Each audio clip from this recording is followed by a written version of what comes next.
sangat ini ya, sangat terbatas gitu.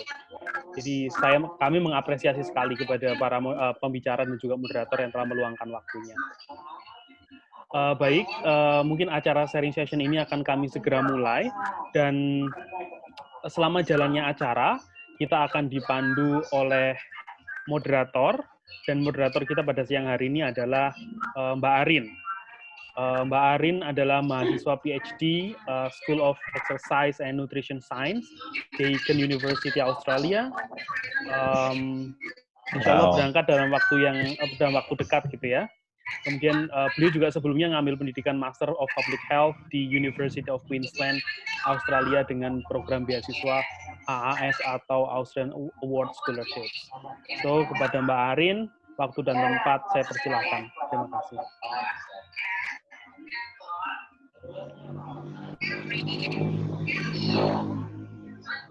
Masih dimut, Mbak. Sudah. Oke, terima kasih Mas Fahmi atas perkenalan dan pembukaannya.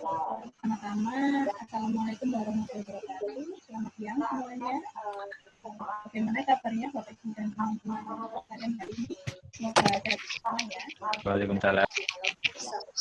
Tolong bisa dimut yang lain ya, berisik banget.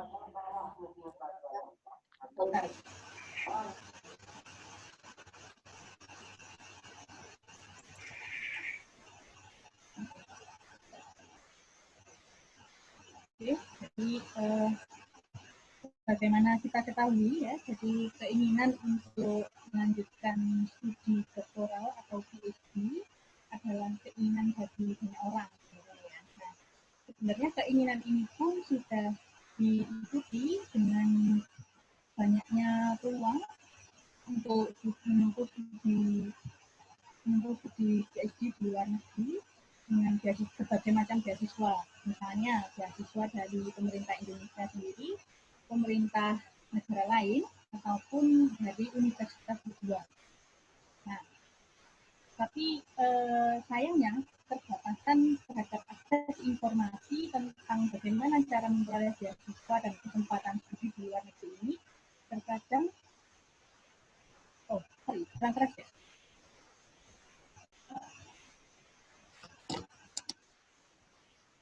Apakah sudah cukup keras?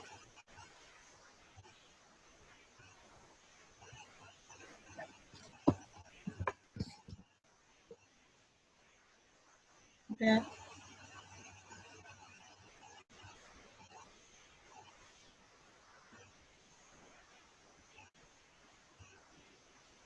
Apakah sudah lebih keras? Lebih jelas kedengarannya? Oke, lanjut ya. Saya lanjutkan, jadi sebenarnya keinginan untuk studi PhD di luar negeri itu sudah didukung dengan banyaknya kesempatan untuk mendapatkan beasiswa. Contohnya beasiswa dari pemerintah Indonesia sendiri, beasiswa dari pemerintah negara lain, ataupun beasiswa dari universitas tujuan studi. Sayangnya, terkadang keterbatasan terhadap akses informasi mengenai kesempatan studi dan beasiswa tersebut berakibat pada turunnya para pencari beasiswa dalam mengejar impiannya. Nah, hal tersebut tercermin dari jumlah mahasiswa Indonesia yang saat ini menempuh studi doktoral di luar negeri, itu yang jumlahnya belum cukup banyak, seperti itu ya.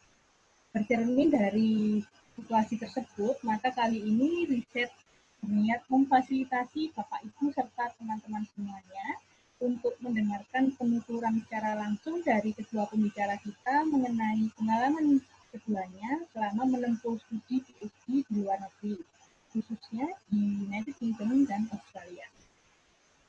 Oke, untuk sharing session kali ini kita kedatangan dua pembicara.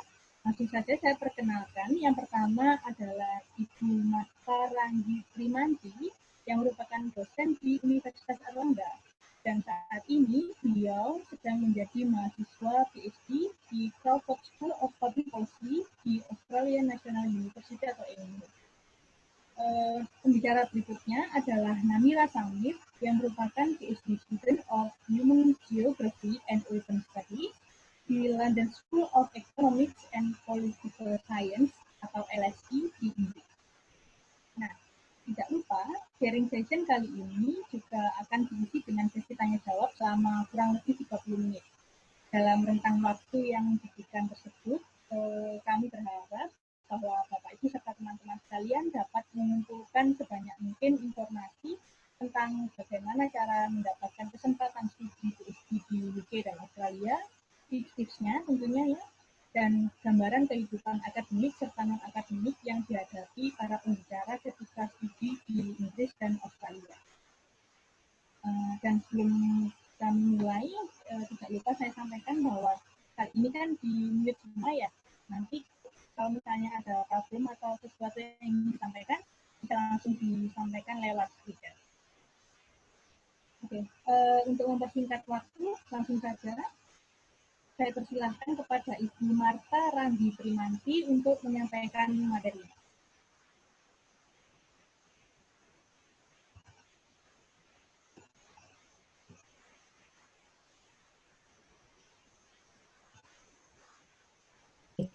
Ya, halo, selamat siang, selamat menjalankan ibadah puasa bagi yang sedang berpuasa. Apakah suara saya terdengar jelas? Oke, good. Selamat siang dan di sini sudah sore sekitar 4:30. Saya agak kurang nyaman jika dibilang pembicara. Saya hanya mencoba sharing apa pengalaman yang sudah saya dapat, gitu ya. Oke. Right. Ya. Biar tidak mengganggu melihat muka saya, it's better not showing my face. Jadi saya mempersiapkan sedikit sekali materi, tapi saya sangat senang ketika pertama terima kasih untuk riset Mas Rumaya, Mas Wahyu yang memberikan waktu, jadi saya bisa sharing pengalaman selama saya studi. Saya mulai pertama dengan pertanyaan klasik, kenapa saya memilih Australia sebelumnya. Saat itu yang sedang saya pikirkan adalah saya akan sekolah di English speaking countries. Karena saya sadar dengan constraint yang saya punya, saya tidak akan bisa untuk coping kalau harus belajar bahasa lain misalnya. Jadi ini sekali lagi pilihan adalah subjektif gitu ya, tergantung orang per orang. Tapi pada saat itu saya hanya berpikir English speaking country sudah lebih dari cukup buat saya.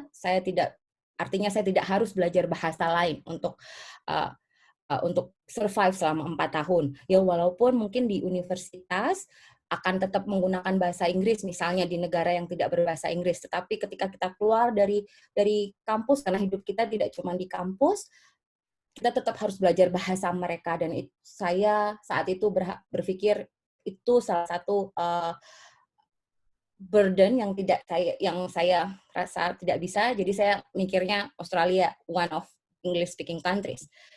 Kedua, jarak. Kalau dari Jakarta ke Sydney sekitar 8 jam, Jakarta ke Denpasar sekitar 7 jam, Sydney Jakarta 8 jam, Sydney Denpasar sekitar 7 jam. Jadi kalau misalnya setahun pengen pulang menengok orang tua, masih doable dan masih ada tiket murah misalnya. Ketiga, multicultural countries atau enggak. Dan Australia adalah salah satu negara yang terkenal, mereka sangat diverse karena Australia terdiri dari beberapa etnik. Kenapa itu jadi salah satu pemikiran saya? Karena jujur saya orangnya tidak suka makanan bule. Saya sukanya sambal, jadi saya berpikir apakah di negara ini itu saya bisa mudah dapetin rasi, cabai, dan teman-temannya. Dan Australia, saya searching saat itu ada. Jadi itu salah satu pertimbangan. Tiga pertimbangan ini, saya lupa memperkenalkan diri. Saya Marta, tadi sudah dibilang bahwa saya sedang studi S3 di bidang ekonomi di Crawford School. Ini tahun terakhir saya. Semoga berakhir dengan baik. kebetulan saya S2 juga di Australia, di universitas yang sama, dengan beasiswa yang sama. Jadi saya akan sepertinya pengalaman saya bisa share dengan apa yang saya dapat gitu ya. Jadi 3 pilihan yang sudah saya sebutkan tadi itu yang kriteria awal ketika saya mau master. Tetapi ketika saya akan PhD, 3 pilihan ini akan jadi nomor kesekian karena itu semua akan bergantung pada 2 hal ini. Apakah saya bisa dapat supervisor dan apakah saya bisa dapat universitas. Karena pada saat itu, saat saya akan melamar, saya berpikir skenario terburuk adalah nggak apa deh, nggak di English speaking countries, nggak apa-apa deh, nggak deket, yang penting saya dapat supervisor yang cocok. Itu di pikiran saya saat itu gitu ya. Jadi ketika teman-teman bertanya kepada saya, mana dulu yang harus dipikirkan, mendapatkan universitas atau mendapatkan supervisor, itu sangat depends, tidak ada order yang khusus. Karena misalnya ketika teman-teman sudah punya pikiran nih, sudah punya idola, mau mengejar siapa, berarti kita akan pursuing supervisor terlebih dahulu. Tetapi ketika belum ada ide, tapi sudah kepikiran mau kampusnya apa, bisa kejar kampusnya dulu. Karena banyak juga universitas yang mereka mereka dengan senang hati mengalokasikan calon PhD ke supervisor tertentu. Karena universitas-universitas tertentu juga mereka punya kuota untuk masing-masing supervisor. Dan terus kemudian ketika pursuing universitas, ketika teman-teman tanya kepada saya, apakah ranking universitas penting? Untuk PhD saya rasa tidak. Relatively tidak. Kenapa? Karena kita berharap, kita nganggapnya adalah universitas adalah shopping mall, ada banyak, kita bisa window shopping mencari supervisor di sana. Let's say ada universitas dengan ranking yang baik, tetapi dosen-dosen atau expertise yang di sana tidak sesuai dengan riset yang kita mau lakukan. Jadi ya, there's no point untuk masuk ke universitas itu. Karena untuk PhD, mau tidak mau, pengalaman saya bisa bilang hidup dan mati kita quote-unquote juga tergantung dari supervisor. Karena supervisor itu seperti milih jodoh. Kalau tidak jodoh ya agak lumayan berantakan gitu. Jadi kalau dipaksakan ya berantakan gitu. Jadi anyway, sekali lagi untuk pursuing PhD jangan terpaku pada ranking universitas, tapi lebih ke expertise supervisor yang akan mendampingi kita selama 4 tahun. Itu menurut saya. Tapi sekali lagi relatif ya. Ada kalau bisa dapat supervisor bagus di kampus bagus, bonus. Tapi anyway, dapat sertifikat PhD adalah expertise kita gitu. That's most yang paling sangat berharga gitu menurut saya. Jadi itu gitu ya, pursuing PhD, pertama dapat supervisor, kemudian universitas. Kemudian apa yang harus dilakukan gitu? Untuk mencari supervisor sangat penting untuk mendapat supervisor di subjek dan area yang sama dengan apa yang akan kita kerjakan. Gitu. Tapi jangan khawatir, proposal itu akan definitely different ketika Anda nanti sudah masuk PhD. Karena pengalaman saya, proposal yang saya ajukan hanya jadi satu paper di whole thesis saya, misalnya. Ya. Kemudian siapa yang akan kita tuju? Jika kita, seperti yang saya bilang di awal, jika kita sudah punya idola, it's a good thing, artinya kita sudah tahu siapa yang mau dikejar, siapa yang mau didekatin. Di kasus saya, kebetulan, supervisor saya yang sekarang adalah supervisor saya saat saya menulis master research waktu S2. Dan kenapa saya kembali ke Bapak ini? Karena memang di tujuan riset saya adalah untuk mengembangkan model yang sudah dia bangun, tetapi ya mengembangkan dan melengkapi dan teknik yang lain. Jadi saya kembali ke supervisor saya yang lama. Persiapan kalau mendekati supervisor itu sepertinya tidak ada pakem-pakem yang harus yang harus dilakukan. Tapi ya misalnya untuk ngirim email, ya kasih waktu gitu ya, jangan misalnya sekarang email terus belum dibalas, email lagi, nanti bisa lama-lama beneran nggak akan dibalas gitu, karena supervisor lumayan sibuk gitu. Jadi kita tarik ulur ya, samalah seperti pasti mas mbak semua ada pengalaman untuk mendekati lawan jenis gitu. Jadi ya anggap seperti itu gitu ya, jangan terlalu didekatin, tapi ya hook them, tapi jangan yang terlalu agresif gitu. Dan itu juga bagus juga, yang penting juga, it's good jika teman-teman punya beberapa calon yang akan didekatin. Tetapi kalau bisa jangan mengirim email pada waktu yang berdekatan gitu, karena akan jadi susah. Misalnya Anda mengirim di hari yang sama di 2 orang misalnya, kemudian ternyata mereka berdua menjawab iya. Terus Anda bingung kan, Anda harus milih salah satu gitu. Nah, menolak itu adalah hal yang lumayan berat. Kenapa? Karena siapa tahu orang yang akan Anda tolak itu bisa akan menjadi external supervisor Anda nantinya. Jadi beri waktu paling tidak 1 minggu atau 2 minggu untuk pursuing yang lain gitu ya, untuk kirim email. Untuk universitas ini relatif syaratnya relatif pakem. Anda bisa lihat di masing-masing kampus sangat berbeda, sangat bervariasi tergantung universitas, juga tergantung jurusan yang dituju gitu ya. Ini mengacu ke saya gitu. Misalnya untuk bahasa Inggris, karena saya cuman PhD di economics, di school saya hanya butuh 6,5 IELTS gitu, dengan no less than 6 misalnya. Tapi ketika nanti mas-mas mbak-mbak ingin ke fakultas hukum, mereka pasti akan minimum 7, no less than 6.5 mungkin gitu ya. Jadi admissions in terms of English proficiency itu masing-masing universitas. Kemudian eligibility. Setiap kampus saya rasa mereka akan melihat potential academic performance yang dipunya oleh calon PhD. Dan cara mereka melihat adalah salah satu ukurannya, saya tidak bilang ini adalah absolute and cuman satu-satunya. Ini salah satu ukuran yang paling gampang buat mereka adalah, contohnya di school saya, IPK untuk master harus minimum 75. Bukan IPK, nilainya 75% dari 100%.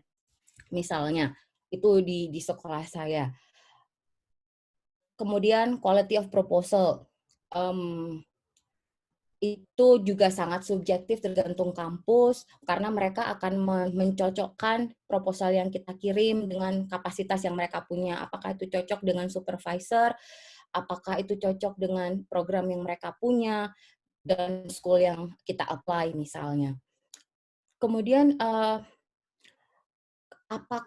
ketika mas-mas mbak-mbak bertanya ke saya, mana dulu yang di-apply, supervisor dulu atau universitas dulu misalnya. Kembali lagi, ketika Anda sudah punya bayangan, dekati dulu supervisornya, baru apply universitasnya. Tapi kalau tidak punya bayangan sama sekali, atau sudah berusaha untuk kontak, belum ada kabar misalnya, bisa kontak universitas. Karena mereka akan membantu, biasanya menjembatani antara calon students dengan supervisor. Ya. Kemudian, nah ini tadi sudah disinggung, saya hanya menampilkan 3 beasiswa yang bisa, 3 beasiswa dari sekian banyak beasiswa yang bisa memfasilitasi kita untuk berangkat. Dan karena saya berpengalaman ke Australia, saya nulisnya 3 ini gitu ya. Budi, itu dari Kemenristek. Saya dulu mencoba apply sebelum apply untuk AAS, saya mencoba apply Budi. Perlu diingat, persiapan untuk apply masing-masing beasiswa itu juga lumayan berbeda. Karena requirements yang diminta Budi misalnya dengan AAS itu juga berbeda. So, agak lumayan berhati-hati gitu ya dalam mempersiapkan administrasi dan segala macamnya. Kemudian kalau mas-mas, mbak-mbak tanya ke saya, bagaimana kabar Budinya? Saya tidak tahu, karena saya apply, tidak ada kabar apakah diterima, apakah dokumen saya sampai atau apa, saya tidak ada kabar sama sekali. Saya tidak tahu gitu. Karena seperti seingat saya itu adalah tahun pertama Budi dibuka. Karena sebelumnya Budi masih jadi satu dengan LPDP, if I'm not mistaken, kemudian mereka dipecah di Budi atau bagaimana gitu. Jadi saya tidak bisa cerita banyak soal Budi atau LPDP. Tapi untuk Australia Awards Indonesia itu adalah scholarship dari DFAT, Departemen Foreign Affairs-nya Australia, ke Indonesia. Tetapi DFAT ini memberikan dana tidak cuma ke Indonesia, tetapi ke beberapa negara berkembang. Seperti Vietnam, Kamboja, negara-negara di Afrika, mereka memberikan dana itu. Ya. Dan untuk di Indonesia, mereka khusus Australia Awards Indonesia. AAS ini lumayan, saya bisa, tapi karena saya tidak punya pengalaman di beasiswa yang lain, saya hanya dengar dari teman-teman, AAS itu salah satu scholarship yang generous, yang dalam quote-unquote baik. Saya akan cerita nanti kenapa baiknya AAS gitu ya. Ini tujuannya AAS. Kenapa saya menampilkan tujuan di sini? Karena untuk apply beasiswa sangat penting untuk kita tahu sebetulnya beasiswa ini mau ngapain, tujuannya mereka apa, memberikan dalam tanda kutip uang ke kita untuk sekolah gitu ya. AAS itu adalah development grant karena tujuan mereka adalah pengembangan kapasitas pembangunan di Indonesia. Nah, kenapa ini penting? Karena ini sangat menentukan bagaimana cara kita mengisi aplikasi dan bagaimana cara kita menjawab pertanyaan saat interview. Artinya, ketika kita tahu bahwa AAS itu tujuannya adalah development grant, kita harus meyakinkan mereka bahwa ketika kita sudah mendapatkan beasiswa dari mereka, yakinkan mereka bahwa kita akan otomatis kita develop ourselves menjadi orang yang lebih baik, tapi yang paling penting adalah bahwa kita akan memberikan efek positif yang baik kepada orang-orang di sekitar kita. Karena itu tujuan AAS, people to people linkages. Artinya, yakinkan ke mereka ketika balik dari Australia, kita akan memberikan manfaat untuk orang di sekitar kita. Apapun itu. Gitu ya. Karena tujuan AAS adalah development grant itu tadi gitu. Jadi penting sekali untuk mengisi aplikasi dan interview, meyakinkan mereka itu tadi bahwa saat balik kita akan berkontribusi untuk orang-orang di sekitar kita, apapun caranya. Itu pasti Anda semua akan punya cara gitu untuk menampilkan itu.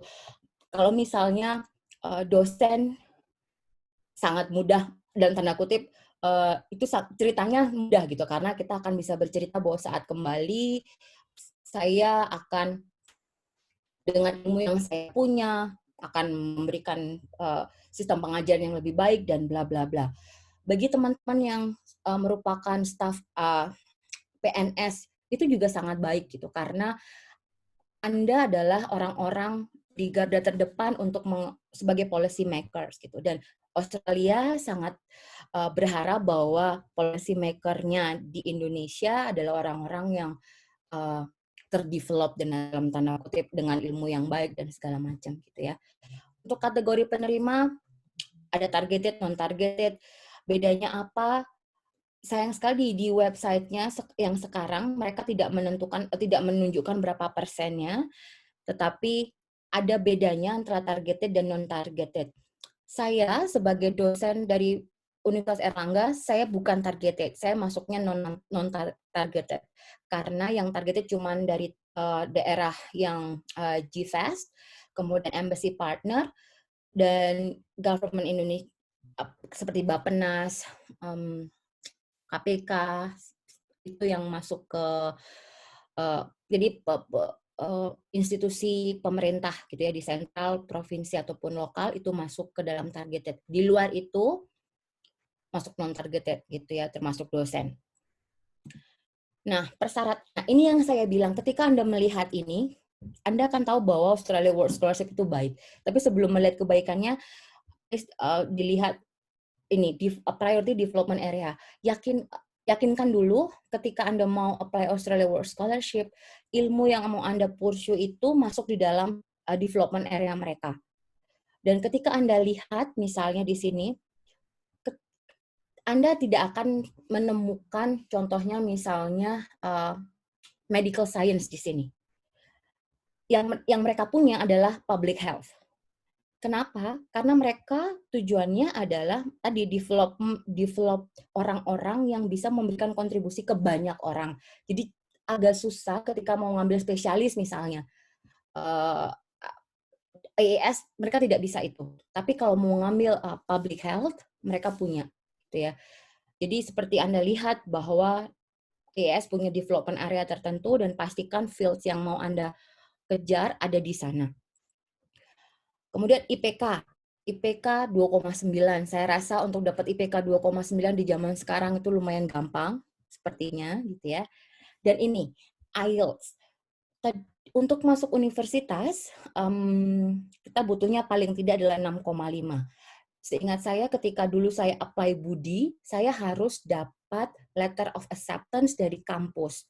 Berarti bahasa Inggris saya juga harus 6,5 at least untuk bisa masuk Crawford School, gitu ya. Jadi untuk apply EAS, saya hanya cukup bermodal 6 IELTS-nya. Atau yang lain, paper based TOEFL 550 dan seterusnya. Gitu. Kenapa kok mereka terima kita 6? Nanti saya akan jelaskan saat di proses penerimaannya. Gitu ya. Dan EAS yang tahun ini, Anda bisa apply jika punya kemampuan tes bahasa Inggrisnya berlaku tadi 30 April 2018 sampai 30 Juni 2020 itu rentan dikatakan valid gitu ya. Nah, sayang sekali untuk PhD students, pelamarnya itu restricted area saja. Jadi hanya bisa untuk staf kampus, hanya bisa untuk pegawai negeri, karena ini lagi policy makers and targeted candidates gitu. Tapi ketika Anda bekerja di Research Institute, bisa gitu ya untuk masuk. AAS tahun ini mereka semakin sering pelamar-pelamar yang bisa apply PhD gitu. Dan yang keempat, ini syarat yang lumayan agak riweh ketika teman-teman yang misalnya S2-nya mengambil coursework di Australia misalnya. Karena kalau kita coursework, somehow kita tidak menulis tesis. Karena menulis tesis adalah pilihan. Kebetulan saya dulu mengambil mata kuliah Master Research yang jadi bagian, walaupun saya coursework, saya mengambil Master Research. Sehingga itu hitung 25%. Nah, bagaimana ketika tidak coursework tapi tidak ngambil Master Research? Ada beberapa teman, pengalaman saya, mereka keterima AAS, ngambil coursework-nya murni coursework tanpa Master Research. Tetapi mereka bisa menunjukkan bahwa mereka sudah pernah melakukan research. Caranya bisa misalnya publikasi di jurnal atau di working papers, atau misalnya pernah melakukan proyek bersama dosen dan segalanya. Karena tujuannya EAS di sini adalah mereka, karena kita ingin S3, mereka mau diyakinkan bahwa kita sudah punya pengalaman untuk melakukan research. Nah, ini tahap-tahapnya untuk EAS. Tahun ini due-nya 30 Juni, jadi masih ada sekitar 1 bulan untuk menyelesaikan ketika mas-mas mbak-mbak ingin apply EAS. Pertama, complete form isian semua pertanyaan-pertanyaan, dan sekali lagi clue-nya adalah untuk mengisi pertanyaan itu selalu linkkan dengan tujuan EAS. Yakinkan mereka bahwa Anda akan kembali ke Indonesia dan berkontribusi untuk orang-orang di sekitar Anda. Karena perlu diketahui, EAS itu ketika Anda diterima, ada kontrak yang menyatakan bahwa kita harus keluar dari Australia minimal 2 tahun. Baru boleh kembali ke Australia untuk stay long, untuk tinggal lebih dari 3 bulan gitu. Nah, setelah kita selesai apply, kemudian nanti bulan Agustus Anda akan mendapatkan notifikasi diterima untuk tahap selanjutnya. tahap selanjutnya adalah interview dan IELTS. Ini tadi yang saya bilang bahwa untuk apply saja Anda cukup 6. Gitu ya. Nah, nanti untuk interview, Anda akan dites interview dan tes IELTS lagi. Interview isinya apa? Untuk PhD, sedikit sekali komponen pertanyaan tentang motivasi sekolah di Australia atau apa yang Anda akan kejar. Pertanyaan mereka akan lebih ke isi proposal kita. Kemudian dan kembali lagi setelah jadi kita harus present proposal tesis kita dalam interview itu. Setelah itu ada sesi tanya jawab dan sekali lagi pasti pertanyaan mereka adalah riset ini akan berkontribusi apa. So Anda sekali lagi harus meyakinkan bahwa riset Anda punya kontribusi baik misalnya untuk policy making ataupun untuk misalnya di universitas atau yang lain gitu ya. Mereka pasti akan bertanya riset kita itu bisa berguna enggak untuk Indonesia. Mereka akan bertanya dan yakinkan apapun caranya, Anda harus meyakinkan bahwa ya itu akan berguna gitu ya. Kemudian, nah untuk IELTS test, Anda akan dites IELTS. Tujuannya apa? Karena nanti setelah dites IELTS, ini nanti ada step 4 gitu ya, setelah attend interview dan IELTS test, nanti Anda akan diumumkan, Anda diterima, dan Anda harus ikut yang namanya PDT. PDT itu adalah pre-departure training, lamanya tergantung dari nilai IELTS Anda di step 3. Misalnya, ternyata saat di step 3 di interview dan di tes IELTS, Anda dapat IELTS-nya 6, ke kampus yang Anda tuju kan butuhnya 6,5. Anda harus naik dari 6 ke 6,5 itu 0.5 band. Itu butuh waktu 3 bulan. So, Anda akan mendapatkan, jika Anda mendengar background suara bayi, mohon maaf, itu adalah anak saya sedang menangis. 3 bulan. Sekali lagi, jika 6 dari 6 ke 6,5, Anda akan PDT selama 3 bulan untuk gembleng IELTS Anda untuk bisa 6,5. Untuk PhD, nanti ada plus lagi, ada session sana khusus untuk PhD. Lamanya adalah 2 minggu, seingat saya. Itu adalah persiapan untuk studi PhD di sana. Nanti kita akan didatangkan guru yang mereka adalah researchers biasanya dari Australia dan dosen-dosen dari Indonesia. Mereka akan mengajarkan bagaimana caranya riset, bagaimana bentuk bikin proposal, paper dan segala macam. Itu nanti di PDT gitu ya. Jadi ini tadi yang saya bilang, apa yang didapatkan di Australia Awards. Ini mungkin bisa jadi pertimbangan kenapa Anda milih AAS gitu ya. Nggak apa-apa, bayinya sudah ada yang ngurus, don't worry. Dia terbiasa. Tadi saya bilang PDT gitu ya, pre-departure training tergantung dari nilai IELTS Anda. Kalau Anda misalnya sudah 6,5, sudah memenuhi syarat untuk masuk ke universitas, apakah Anda tetap dapat PDT? Iya, tetap dapat PDT. Itu lamanya hanya 6 minggu. Apa intinya? Having fun. Anda akan lebih diajarin untuk bagaimana cara menulis, sekali lagi, tapi secara umum, karena di PDT yang awal ini, Anda akan bergabung dengan anak-anak master. Baru setelah PDT yang misalnya 6 minggu tadi selesai, baru Anda khusus anak-anak PhD. Yang 6 minggu ini isinya, ya belajar, tapi lebih tidak banyak pressure, karena kita nggak harus tes IELTS lagi. Nah, tapi bagi teman-teman yang misalnya nih, tes tadi yang di level 3, di step 3, IELTS-nya 6, berarti kan 3 bulan PDT-nya. Setelah 3 bulan, Anda harus tes IELTS lagi.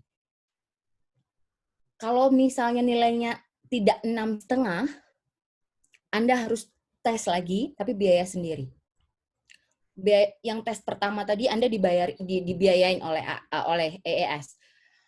Kalau lulus, berarti it's good. Tapi kalau nggak lulus, Anda bisa tes lagi sendiri. Kalau misalnya masih nggak lulus juga, sepertinya AAS akan tetap memberikan cara bagaimana caranya untuk bisa berangkat. Misalnya refer ke universitas yang requirement-nya lebih rendah misalnya. Jadi itu baiknya ES. Mereka sangat ingin Anda berangkat ke Australia. Gitu ya. Itu PDT. Terus di domestic return airfare adalah Anda dapat tiket berangkat dari tempat Anda ke tempat PDT. Ada 2 tempat PDT, Denpasar dan Jakarta. Saat master saya di Jakarta. Saat PhD saya di Bali. Dan dapat tiket gitu ya dari tempat Anda dari Surabaya misalnya, Anda dapat PDT di Denpasar, Anda dapat tiket ke Denpasar. Kemudian saat selama PDT Anda dapat uang saku setiap bulan. Cukuplah untuk bayar kos gitu ya. Kemudian nanti kan pasti kita harus tes kesehatan untuk bikin visa. Nah, itu juga ditanggung oleh EES. Terus visa untuk kita dan dependent kita, artinya suami atau istri atau anak, itu visanya juga ditanggung oleh Australia Awards. Ya. Outward airfare itu adalah tiket berangkat untuk kita sendiri. Dari Indonesia ke negara kota tujuan di Australia ditanggung oleh Australia Awards. Bagaimana dengan dependents? Anda yang menanggung, gitu ya, karena dependent itu depend ke Anda, gitu ya.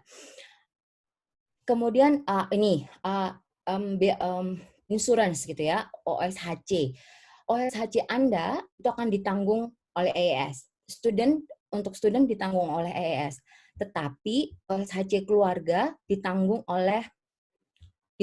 oleh Anda sendiri, gitu ya. Establishment allowance. Oh ya, satu lagi, OSHC ini memang akan mahal. Jadi misalnya untuk kan misalnya Anda bawa keluarga, membawa satu istri ya saja itu akan double istilahnya. Membawa satu istri dan satu anak dengan membawa satu istri dan 3 anak, 4 anak itu sama saja akan dihitung double, dihitung family gitu ya.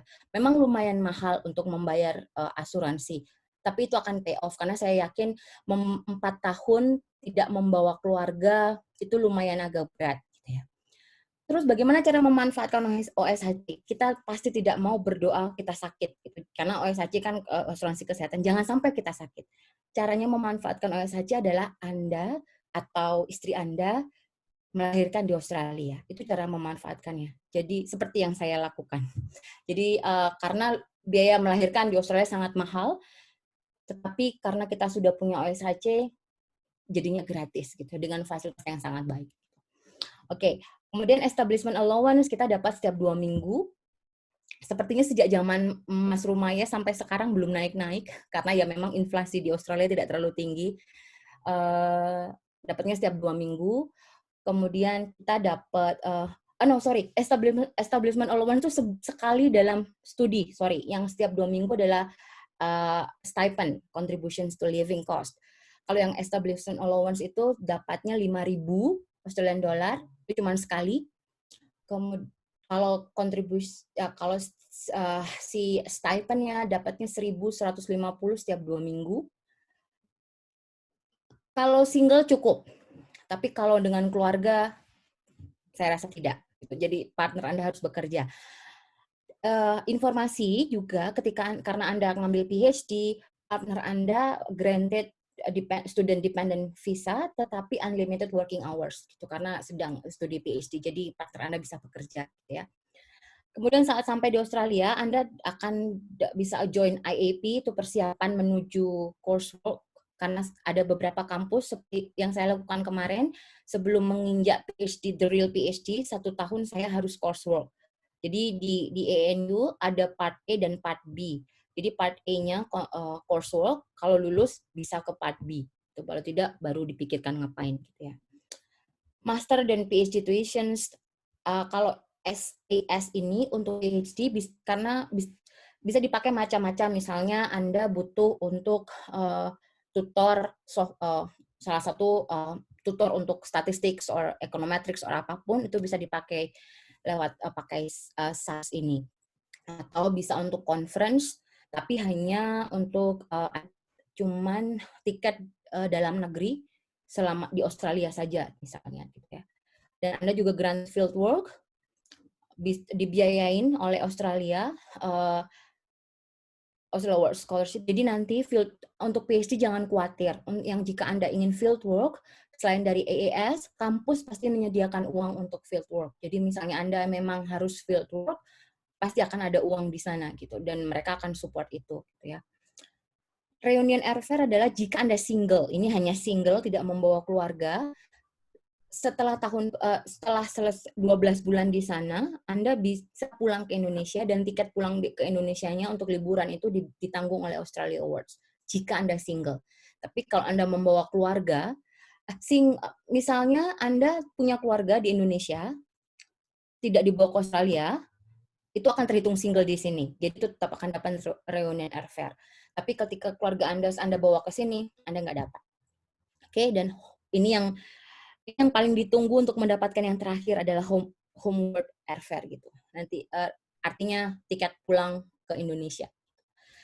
Dan IES itu mereka pasti punya license officers di setiap kampus. Jadi kalau ada apa-apa kita bisa punya orang tua untuk ya karena PhD itu yang penting endurance menurut saya. Karena saya yakin Anda semua adalah orang-orang pintar secara akademik pasti. Tapi kita akan selalu berusaha mengkontrol apapun yang kita bisa. Tapi pasti akan ada error yang tidak bisa dikontrol. Dan itu yang endurance untuk menghandle error itu yang sangat diperlukan untuk bisa bertahan. Gitu ya. Jadi jangan khawatir, pasti Anda bisa. Misalnya ada ibu-ibu di sini, jangan khawatir di tahun saya ke-3, saya melahirkan, anak saya baru 1 tahun, saya melahirkan di sini saat saya sedang PhD dan saya masih survive, saya masih bisa sampingan ngajar juga gitu. Jadi it's going fun gitu ya. Jadi oke, ini just references-nya, Anda semua bisa ngambil yang kalau di Australia World Anda bisa ambil di sini. Semua ada di sana. Oke. Itu di saya senang bisa ini sudah malam, jadi saya harus menyalakan lampu. Itu Mbak Arini.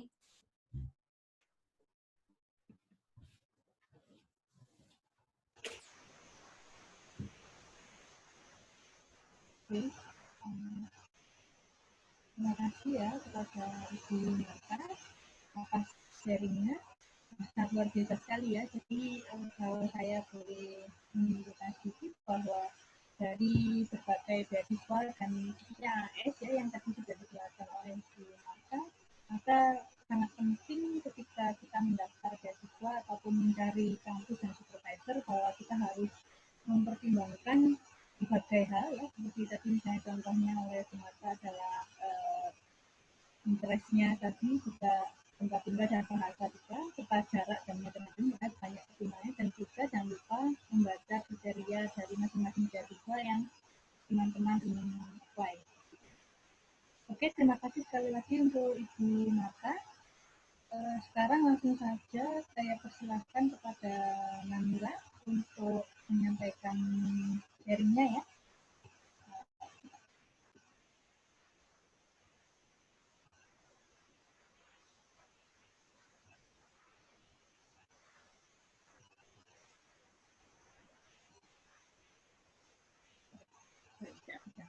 Apakah suara saya kedengaran dengan jelas?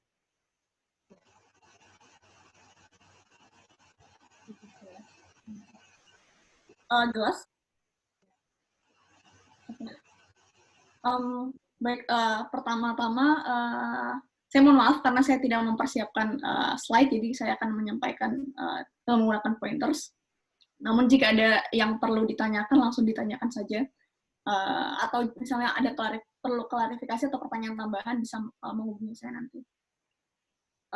Pertama, saya mengucapkan terima kasih kepada Riset untuk memfasilitasi forum ini, karena saya rasa sangat jarang sekali di Indonesia yang membuat forum khusus untuk membahas pengalaman PhD dan juga beasiswa. Saya sendiri, mungkin yang akan saya sampaikan, sudah banyak tadi disampaikan oleh Mbak Marta. Saya lebih kepada journey saya dari awal persiapan, kemudian mencari beasiswa, kemudian hingga akhirnya sekarang sedang studi di LSE di tahun pertama. Pertama, saya ingin menekankan bahwa tentunya pengalaman saya ini mungkin tidak akan relevan dengan teman-teman yang lain gitu. Mungkin akan lebih relevan dengan yang masih di awal mula karirnya atau sampai mid-range karir, atau tentunya akan berbeda-beda tergantung pengalaman pekerjaan. Kemudian juga tentunya pengalaman PhD akan berbeda antara social science dan natural science, itu tentunya sangat berbeda. Dan juga misalnya ada universitas yang mewajibkan Anda untuk punya master's dulu untuk bisa untuk apply PhD, sedangkan ada yang tidak mengharapkan seperti itu, khususnya untuk di bidang natural science ya, biasanya bisa langsung untuk PhD. Baik, saya perkenalan singkat dulu, nama saya Namira Samir. Saya lulus S1 akhir tahun 2015, kemudian wisuda 2016, kemudian langsung lanjut Masters tahun 2016 akhirnya sampai 2017. Jadi saya saat Master saya belum punya pengalaman pekerjaan sama sekali, jadi saya langsung direct. Kemudian setelah Masters baru saya mulai kepikiran untuk PhD. Saat Master pun ketika ditanyakan apakah saya punya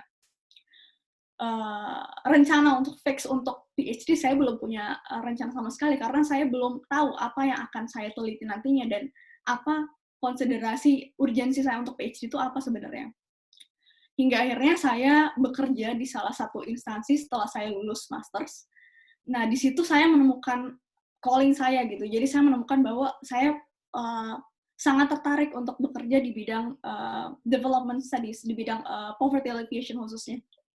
Dan sejak saat itu saya semakin banyak membaca, semakin banyak menulis, dan saya sudah mulai memikirkan kira-kira topik riset saya untuk PhD seperti apa, karena saya sudah menemukan urgensi saya untuk PhD nanti apa, karena saya berkontribusi, memberikan dampak riset saya, baik terhadap policy maupun juga terhadap akademik gitu.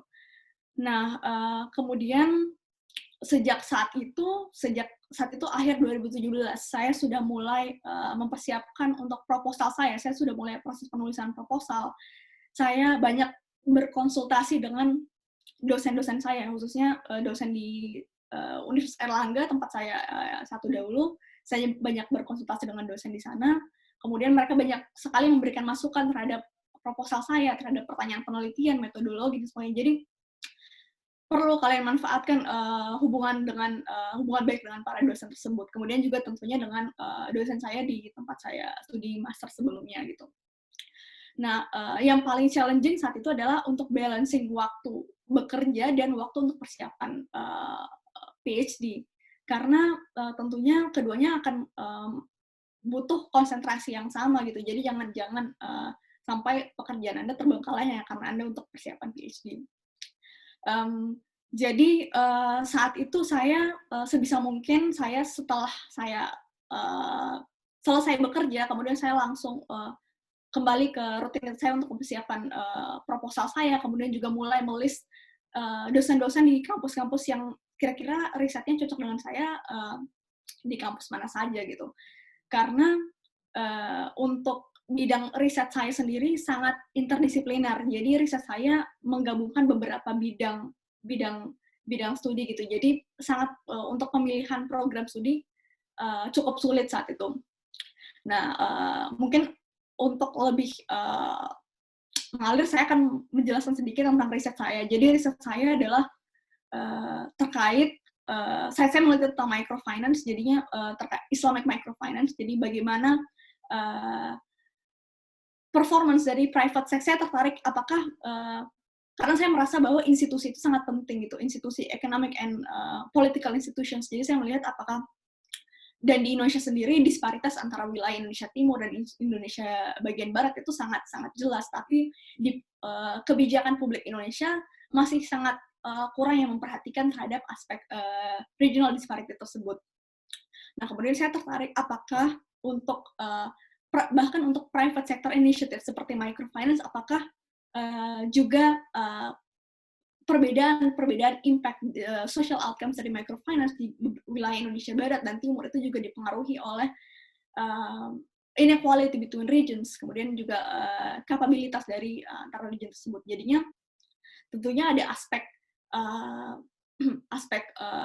economics di situ, kemudian ada isu geografi di situ, kemudian juga ada isu social science pada umumnya gitu. Jadinya dan saya ingin melihat social outcome dari microfinance terhadap kemiskinan multidimensi, jadinya multidimensional poverty. Nah, saat itu akhirnya setelah saya menentukan topik riset saya, tentunya saya belum punya pertanyaan penelitian yang definite seperti apa, namun saya sudah punya gambaran kira-kira expertise yang saya butuhkan dari dosen itu seperti apa gitu, supervisor seperti apa. Kemudian saya mulai narrow down universitas, jadi beberapa list universitas. Salah satunya di saya saat itu kenapa saya memilih di UK, karena UK untuk development study khususnya yang terkait poverty and inequality, kampus-kampusnya masih sangat mengconsider isu-isu mikro, jadi kombinasi antara isu makro dan mikro. Sedangkan kalau misalnya di US, saya kurang tahu kalau di Australia, tapi sepertinya sama dengan di US, lebih melihat kepada isu makro, jadinya income inequality, kemudian poverty lebih kepada melihat household level, jadi tidak lebih melihat yang secara interdisipliner seperti yang akan saya lakukan, sangat jarang gitu di negara lain. Nah, kemudian akhirnya saya menaruh ke beberapa universitas, dan pertama yaitu di Oxford, kemudian di Oxford karena mereka punya program, karena Multidimensional Poverty Index itu yang merilis adalah Oxford Poverty and Human Development Initiative. Dan di sana ada salah satu profesor yang ekspertisnya sangat-sangat sesuai dengan salah satu aspek yang akan saya teliti.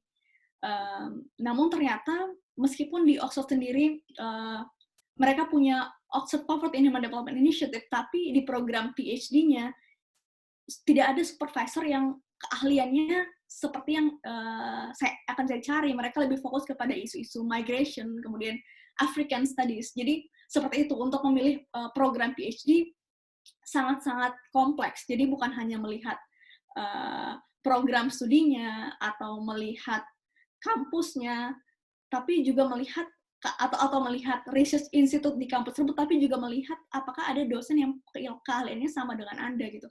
Karena untuk PhD saya rasa sangat penting sekali untuk menjadi seorang idealist, karena Anda harus menikmati proses penulisan riset Anda, karena output Anda nanti adalah manuskrip riset, baik itu paper based ataupun monograf gitu. Tapi tentunya proses untuk penulisan itu harus Anda nikmati karena durasinya cukup panjang gitu. PhD long journey 3-4 tahun. Kemudian kampus lainnya adalah Sussex saat itu, dan di Sussex sendiri mereka development studies-nya nomor 1 in the world, nomor 1 in the UK, second in the world kalau tidak salah. Dan sama seperti ternyata di Sussex juga saya menemukan sama seperti di US gitu. Jadi mereka lebih kepada isu-isu makro. Jadinya tidak melihat isu seperti microfinance. Dan tidak ada dosen yang bisa untuk memfasilitasi untuk riset yang sangat interdisipliner. Dan yang terakhir adalah di LSE. Nah, di LSE sendirilah saya menemukan program studi yang sangat cocok dengan riset yang ingin saya lakukan gitu. Karena di Department of Geography and Environment. Jadi bedanya LSE dengan kampus-kampus lain adalah LSE risetnya sangat fokus, bidangnya sangat narrow ya, jadi hanya social science. Jadi departemen apapun itu fokusnya merujuk kepada social science, understanding poverty and inequality. Jadi untuk Departemen Geography and Environment di LSE juga melihat itu aspek keterkaitan antara people, places, and economics. Dan terlebih melihat bahwa ada isu-isu yang geographical, yang sangat terkait dengan geografi, tapi juga it's an economic issue. Jadi ada misalnya contoh yang paling, misalnya isu Brexit itu isu yang geografis, tapi juga economic. Nah, sama seperti riset saya gitu. Jadinya akhirnya saya menentukan untuk studi di LSE. Nah, kemudian saat itu kenapa sampai memilih di Department of Geography and Environment? Tadi karena programnya interdisipliner. Yang kedua, saya menemukan supervisor yang cocok di situ. Jadi beliau ekspertisnya adalah di bidang economic geography, jadi ekonomi geografi, dan juga saya punya 2 supervisor, jadinya supervisor yang keduanya ekspertisnya di bidang microfinance. Nah, kemudian akhirnya saya saat itu akhir 2018, ya sekitar akhir 2018, jadi prosesnya sangat panjang sekali, sekitar 1 tahun hingga akhirnya hampir 1 tahun lebih hingga akhirnya saya menemukan kampus yang cocok untuk saya menempuh PhD. Kemudian saya menghubungi dosen prospective supervisor di kampus tersebut, dan akhirnya saya mendapatkan balasan bahwa mereka tertarik dengan riset proposal saya, namun tidak ada garansi apakah saya akan lolos atau tidak, karena untuk di LSE sendiri prosesnya Anda harus melalui admission dulu. Jadi Anda harus melalui admission, dan nanti ada research committee-nya juga, PhD admission committee, apakah Anda lolos atau tidak. Jika lolos, nanti Anda akan interview. Nanti setelah interview baru akan ditentukan apakah Anda lulus atau tidak gitu. Nah, jadinya pada saat itu saya sudah mempersiapkan PhD application sebenarnya untuk beberapa kampus, namun akhirnya saya memutuskan untuk tidak apply ke beberapa kampus yang lain itu karena saya tidak ingin mengcompensate riset saya hanya karena untuk pemilihan kampus misalnya, atau pemilihan program studi, atau ya seperti itu. Nah, akhirnya percuma misalnya saya ke kampus seperti Oxford misalnya, tapi dosennya tidak bisa mengakomodate riset yang akan saya lakukan gitu. Nanti ujung-ujungnya saya akan menyesuaikan riset saya dengan ekspertis dari dosen yang bisa saja sangat jauh dari yang ingin saya lakukan, dan itu akan sangat demotivate Anda saat menempuh PhD nanti gitu. Nah, selanjutnya saya akhirnya mempersiapkan application saya saat itu. Yang perlu dilampirkan adalah tentunya PhD research proposal. Itu sangat penting sekali karena akan dilihat apakah Anda punya kualitas penulisan yang baik atau tidak, kemudian apakah riset Anda menarik atau tidak, itu dari situ gitu. Metodologinya apakah sound atau tidak, dan juga pertanyaan penelitian. Tentunya pertanyaan penelitian tidak perlu yang sangat spesifik, karena tentunya akan sangat berubah nanti ketika Anda sudah banyak mengikuti kelas, kemudian Anda banyak berdiskusi dengan supervisor, tentunya akan lebih data-nya akan lebih baik lagi gitu. Nah, tapi prospective supervisor ingin melihat kira-kira apakah yang ingin Anda lakukan interesting, tidak menarik, tidak. Nah, kemudian selain itu syaratnya adalah IELTS. Untuk di LSE sendiri, syarat IELTS-nya adalah untuk research 7,5, untuk dan minimum writing-nya 7, kalau tidak salah. Kemudian Anda perlu melampirkan CV Anda, kemudian juga previous publications, bisa di media atau di jurnal, atau jurnal yang baru disubmit pun bisa saja gitu. Yang penting yang Anda lampirkan adalah yang relevan dengan riset Anda. Misalnya riset saya terkait microfinance, tidak perlu spesifik hanya terkait microfinance saja, namun terkait development in general juga bisa gitu, karena akan dilihat alur berpikir Anda seperti apa. Kemudian saya kemudian juga reference, Anda butuh 2 reference kalau untuk di LSE, dan itu bukan Anda lampirkan ya, tapi dikirimkan langsung oleh referees. Jadi LSE akan mengirimkan langsung emailnya kepada dosen yang Anda pilih untuk memberikan referensi untuk Anda. Nanti mereka akan mengisi form dan beberapa pertanyaan, dan dari situlah salah satu pertimbangan apakah Anda layak atau tidak. Saya apply akhir 2018 saat itu. Nah, kemudian di UK sendiri, tentunya teman-teman mungkin ada yang sudah familiar juga karena ada Christmas break, jadinya kampus tutup sampai pertengahan Januari. Nah, jadinya application saya baru diproses setelah pertengahan Januari itu. Nah, kira-kira sekitar 3-4 minggu setelah application saya diproses, saya mendapatkan email saat itu bahwa saya lolos ke tahap bahwa PhD admission-nya puas dengan application saya, dan saya lolos ke tahap interview, dan tahap interviewnya keesokan harinya gitu. Jadi saya dapat email tanggal 13 Februari malam, kemudian jam 11 malam, kemudian saya harus interview besoknya tanggal 14, juga jam 11 malam waktu Indonesia Barat saat itu.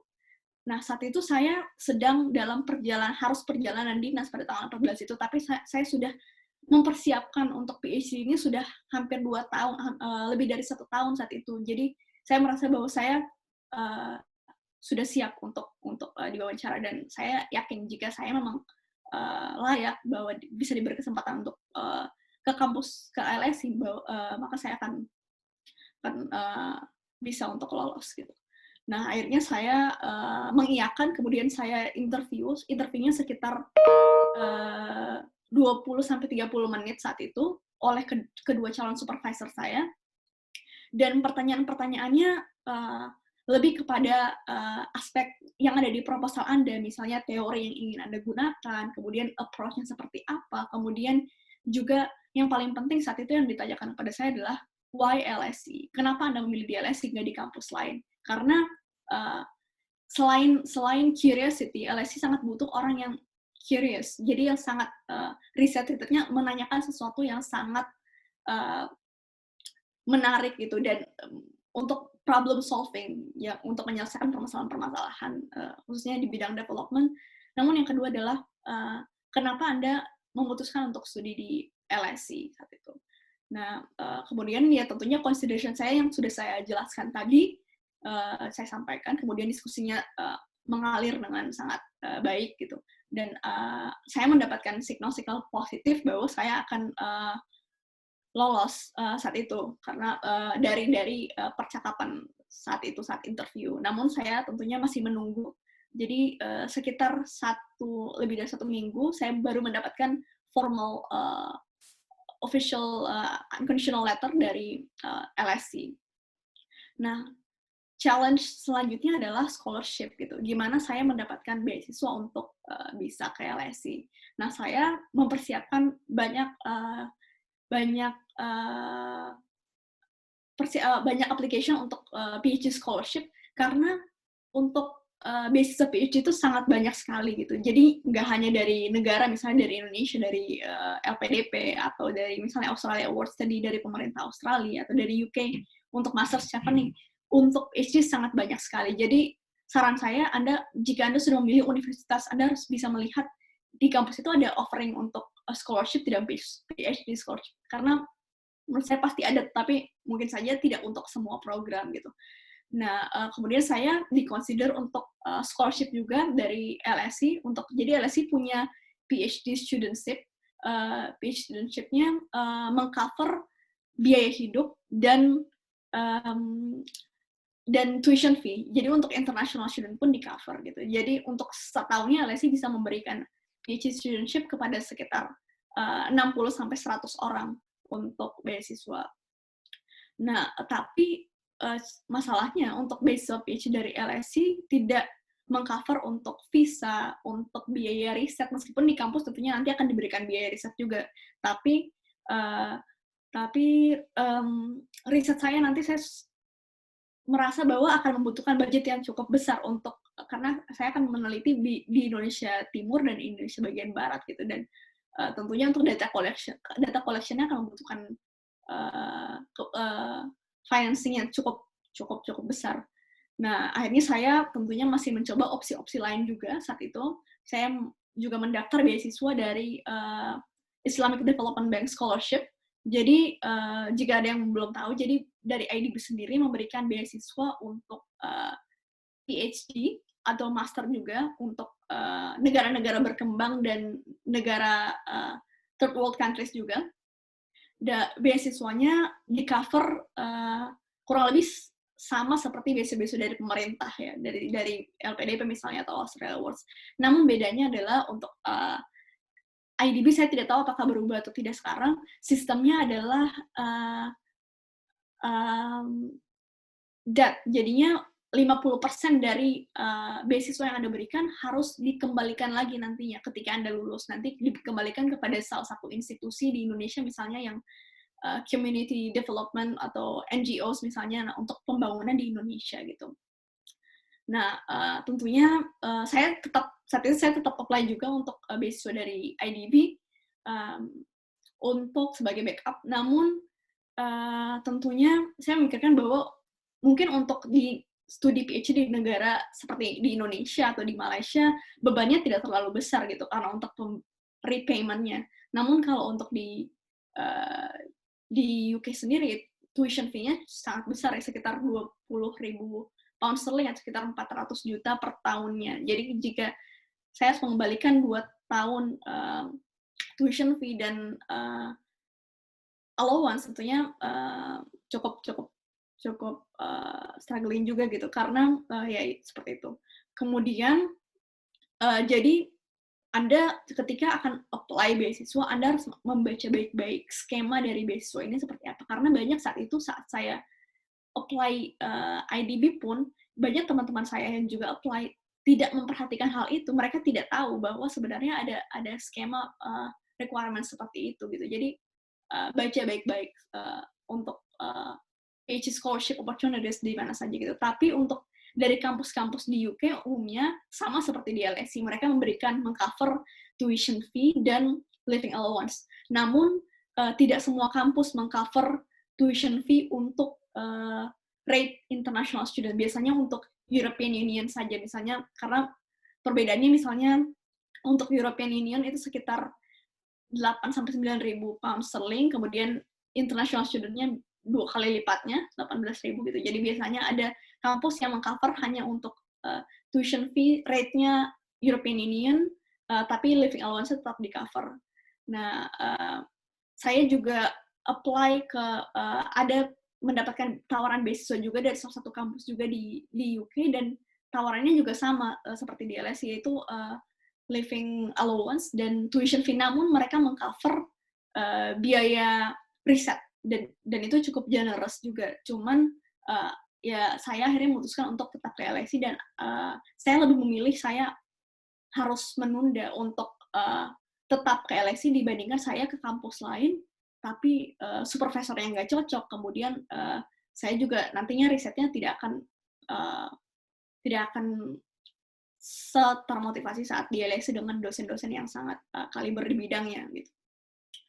Nah, akhirnya saya apply beasiswa dari yang saya gunakan untuk master sebelumnya juga, yaitu LPDP. Jadi LPDP persyaratannya, meskipun Anda sudah mendapatkan beasiswa saat masters dengan LPDP, Anda harus apply lagi saat itu. Nah, akhirnya saya apply untuk LPDP dan saya lolos, jadinya hanya saya memilih untuk berangkat dengan beasiswa LPDP gitu. Nah, sekarang saya akan sharing bagaimana proses untuk mendapatkan beasiswa itu sendiri gitu. Karena PhD itu sangat research oriented ya. Jadi layak atau tidaknya Anda mendapatkan tempat untuk PhD maupun untuk beasiswa itu tergantung dari kualitas proposal Anda dan seberapa siap Anda untuk studi PhD gitu. Karena yang sponsor ingin lihat adalah yaitu kapabilitas Anda untuk melakukan riset, dan itu bisa dilihat baik dari pengalaman kerjaan, dan Anda bisa saja sudah pengalaman kerjanya udah sangat panjang ya durasinya, bisa saja lebih dari 10 tahun atau 5 tahun misalnya. Saat itu saya 2 tahun pengalaman kerja saya, dan cukup beragam namun tetap di bidang development studies. Nah, jadi saya merasa background yang saya miliki, pengalaman saya miliki sudah, dan juga pengalaman di bidang menulis dan riset sudah cukup untuk mengantarkan saya untuk bisa survive PhD. Nah, sebenarnya yang ingin dilihat dari sponsors itu, meskipun ada beberapa perbedaan, namun sebenarnya banyak kesamaannya juga ya. Pertama tadi dilihat curiosity-nya, ketertarikan Anda, riset Anda menarik tidak, dan apakah Anda antusias juga untuk melakukan riset ini, karena Anda harus menuliskan personal statement juga gitu. Kenapa Anda ingin tertarik untuk riset ini, apa yang memotivasi Anda, dan apa yang ingin Anda lakukan dengan riset ini dan apa yang ingin Anda lakukan setelah Anda lulus nanti. Kemudian juga akan dilihat publication Anda, apakah isu-isu yang Anda tuliskan atau baik riset ilmiah maupun tulisan-tulisan di media, apakah itu relevan dengan riset yang akan Anda lakukan. Dan juga untuk di LSE sendiri, syaratnya adalah Anda untuk PhD, dissertation Anda di saat master harus distinction juga gitu saat itu. Jadi, dan syarat untuk GPA-nya untuk di LSE saat itu 3,7 untuk minimum untuk S1, dan S2-nya distinction, dan research dan dissertation Anda saat master harus distinction juga. Dan untuk sponsors, biasanya kalau sponsor dari kampus yang sama, tentunya persyaratannya juga sama. Namun Anda akan diminta untuk melampirkan dokumen tambahan, misalnya untuk publikasi, atau Anda diminta menuliskan sesuatu, atau Anda harus mengisi beberapa pertanyaan yang diajukan. Nah, kalau untuk LPDP sendiri, syaratnya untuk PhD, IELTS-nya harus 7, dan minimum 6,5 di setiap section, seingat saya. Kemudian untuk Anda harus menampilkan research proposal. Kemudian juga syaratnya untuk saya beasiswa reguler saat itu, jadi hanya untuk 50 kampus terbaik dunia. LPDP sekarang sudah mengubah peraturannya, mungkin tahun ini, tahun depan berubah lagi, namun di tahun saya saat itu syaratnya seperti itu. Kemudian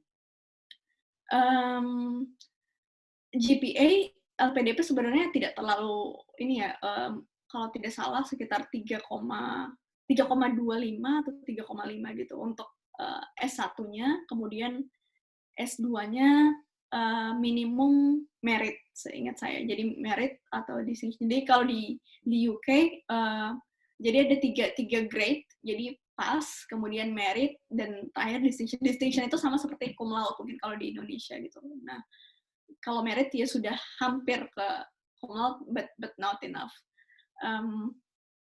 Kemudian juga untuk dari sponsors yang sangat dilihat adalah kenapa memilih kampus itu, kenapa memilih program studi itu, kenapa memilih riset itu, apa outcome yang ingin Anda, apa yang ingin Anda capai dengan riset Anda gitu. Nah, itu akan digali saat interview, dan mereka akan sangat melihat kesiapan Anda untuk studi seperti apa, dan apakah Anda capable untuk melakukan riset secara independen, karena untuk PhD akan lebih banyak waktu yang Anda habiskan sendiri untuk menulis, untuk riset, dan selebihnya adalah dengan supervisor. Nah, itu sangat membutuhkan self-management, Anda harus bisa organize sendiri. Kemudian juga yang perlu Anda ingat adalah untuk memilih, seperti yang sudah Mbak Marta sampaikan tadi, memilih program PhD atau kampus itu tidak seperti masters yang Anda melihat, okay, this is the world's top 200 universities. Jadi pasti kampusnya udah baik, programnya bagus, saya akan ke situ gitu. Itu oke untuk masters karena Anda memilih program. Namun untuk PhD lebih kompleks dari itu, Anda melihat apakah programnya bisa mengakomodasi riset Anda, terlebih yang interdisipliner seperti saya. Kemudian juga apakah supervisornya cocok dengan riset Anda, kemudian juga apakah fasilitas yang ditawarkan oleh kampus ini bisa mengakomodasi intellectual journey Anda selama PhD nanti gitu. Kemudian dan Anda harus mempersiapkan proposal Anda karena itu determinan utama menurut saya apakah Anda lolos atau tidak, baik untuk ke kampus maupun untuk scholarship. Misalnya Anda ingin meneliti terkait saya memberikan contoh di bidang development, misalnya hubungan antara government bond dan social inequality misalnya. Nah, itu dan housing misalnya. Itu pertanyaannya sangat menarik, tapi kenapa riset itu dan aspek apa di bidang housing yang ingin Anda teliti gitu. Jadi harus sangat spesifik, jangan terlalu general, dan Anda harus banyak membaca. Itu saran saya, baca dan baca. Karena dan ini mungkin sangat applicable untuk di bidang social science ya, karena sangat memerlukan pemikiran konseptual, problem solving juga, dan analytical. Dan akan dilihat juga apakah Anda PhD material, dan ya sudah sampaikan tadi gitu. Kemudian selanjutnya saya akan sharing terkait PhD journey saya selama di LSI. Saya sangat beruntung saya memilih LSI karena LSI kampus yang sangat research intensif.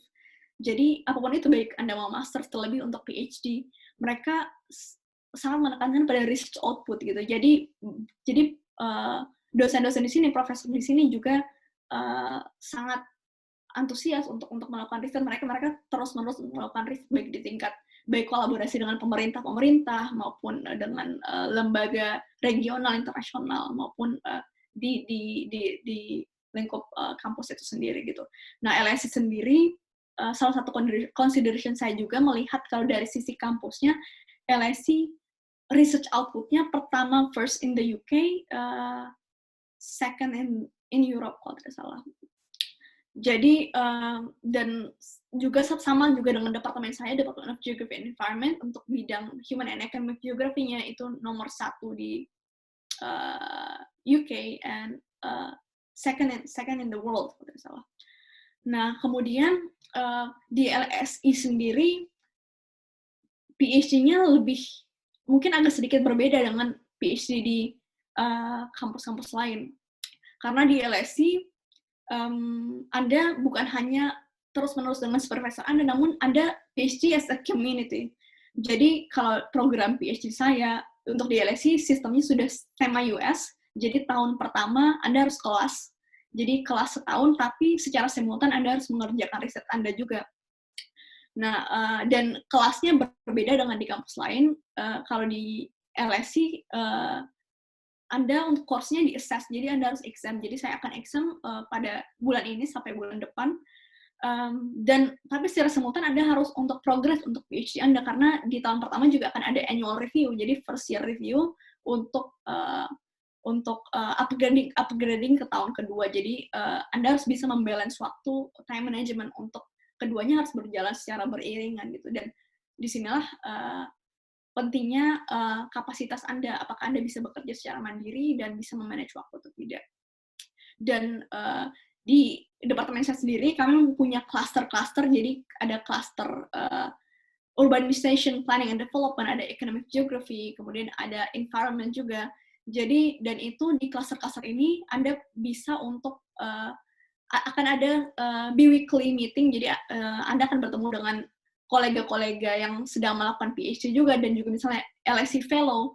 Di situ Anda akan mendiskusikan setiap 2 minggu sekali paper yang dituliskan oleh salah satu kolega Anda, atau LSI akan meng-invite salah satu guest speaker, dan itu akan membahas riset-riset secara detail gitu, baik dari metodologi, dari konsep. Jadi sangat intellectually stimulating.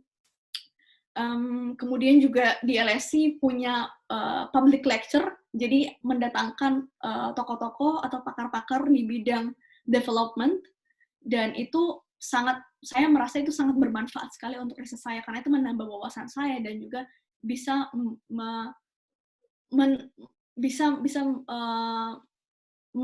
memperdalam conceptual framework riset saya gitu. Jadi bagaimana applicability dari riset saya di ranah lain atau di negara lain gitu. Dan PhD sekali lagi saya tekankan, it's a deeply intellectual journey, dan sangat penting untuk Anda untuk PhD tujuannya adalah untuk menanyakan pertanyaan yang sangat penting, pertanyaan di bidang pressing development issues misalnya. Dan dengan Anda mulai untuk, jika Anda sudah mulai planning dari sekarang, Anda harus bisa untuk mulai menuliskan pertanyaan-pertanyaan yang Anda sangat tertarik, khususnya di bidang development gitu, yang ini Anda jawab namun belum bisa dijawab oleh riset atau fenomena yang ada saat ini, atau oleh policy gitu. Dan kuncinya sekali lagi adalah baca. Dan mungkin sedikit pesan-pesan terakhir dari saya. Pertama adalah do PhD for the right reason. Jadi lakukan PhD bukan karena it's time, karena sekarang waktu untuk PhD, atau karena someone ask you to do a PhD, atau misalnya karena demand atau pressure dari orang lain gitu. Jangan. Jadi lakukan PhD karena Anda benar-benar merasa Anda sudah siap untuk melakukan PhD, dan jangan menggunakan motivasi untuk mendapatkan gelar PhD sebagai tujuan Anda, karena Anda akan sangat disappointed dengan jika Anda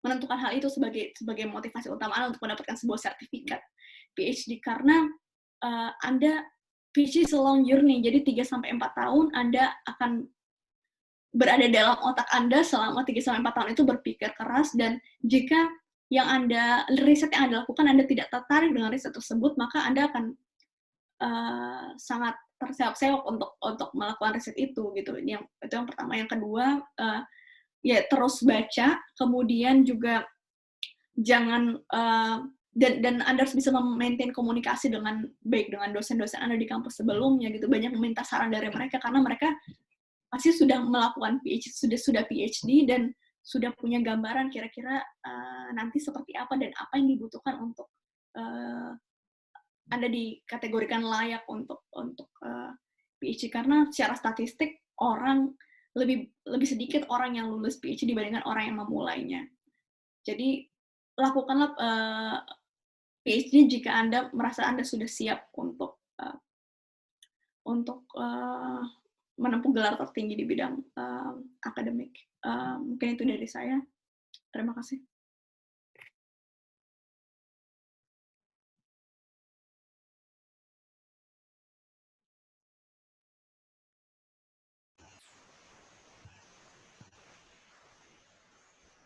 Oke, terima kasih ya kepada Mbak Namira, sangat luar biasa sekali ya. Jadi Mbak Namira ini setelah S1 langsung lanjut S2, kemudian dengan pengalamannya bekerja di proses instansi langsung timbul keinginannya untuk melanjutkan studi S3 ya.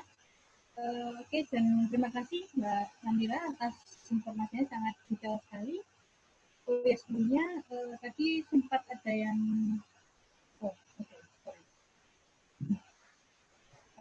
kalau sekian sudah cukup jelas belum ya? Yes. Halo. Oke, thank you. So, tadi sempat ada yang bertanya apakah materinya dapat di-share. Jadi nanti akan diusahakan oleh tim riset ya untuk men-sharekan, untuk membagikan materinya. Tapi untuk lebih lanjutnya silakan disampaikan kembali di grup peserta. Lalu sekarang saya ingin menyampaikan mekanisme untuk sesi tanya jawab. Jadi nanti akan diberikan waktu kurang lebih selama 30 menit dan untuk tiap sesi akan ada 2 pertanyaan. Jadi nanti bagi yang ingin bertanya silakan mengetik bertanya gitu ya di chat. Nanti akan saya panggil 2 orang yang paling cepat itu. Nah, nantinya setelah 2 pertanyaan disampaikan akan dijawab oleh Bu Marta dan Namira. Nantinya setelah selesai dijawab oleh kedua pembicara, maka akan dilanjutkan dengan 2 pertanyaan berikutnya. Itu ya. Jadi karena tadi sudah ada yang sempat menyampaikan chatnya. Oke, jadi untuk Ibu Fitranti Adi Restuti sama Bapak Reza Frisandi ya. Jadi untuk pertama saya persilahkan kepada Ibu Fitranti, kemudian dilanjutkan dengan Bapak Reza Frisandi. Nanti setelah 2 pertanyaan diajukan dapat dijawab langsung oleh Namira dan Ibu Marta. Nah. Oke. Ya.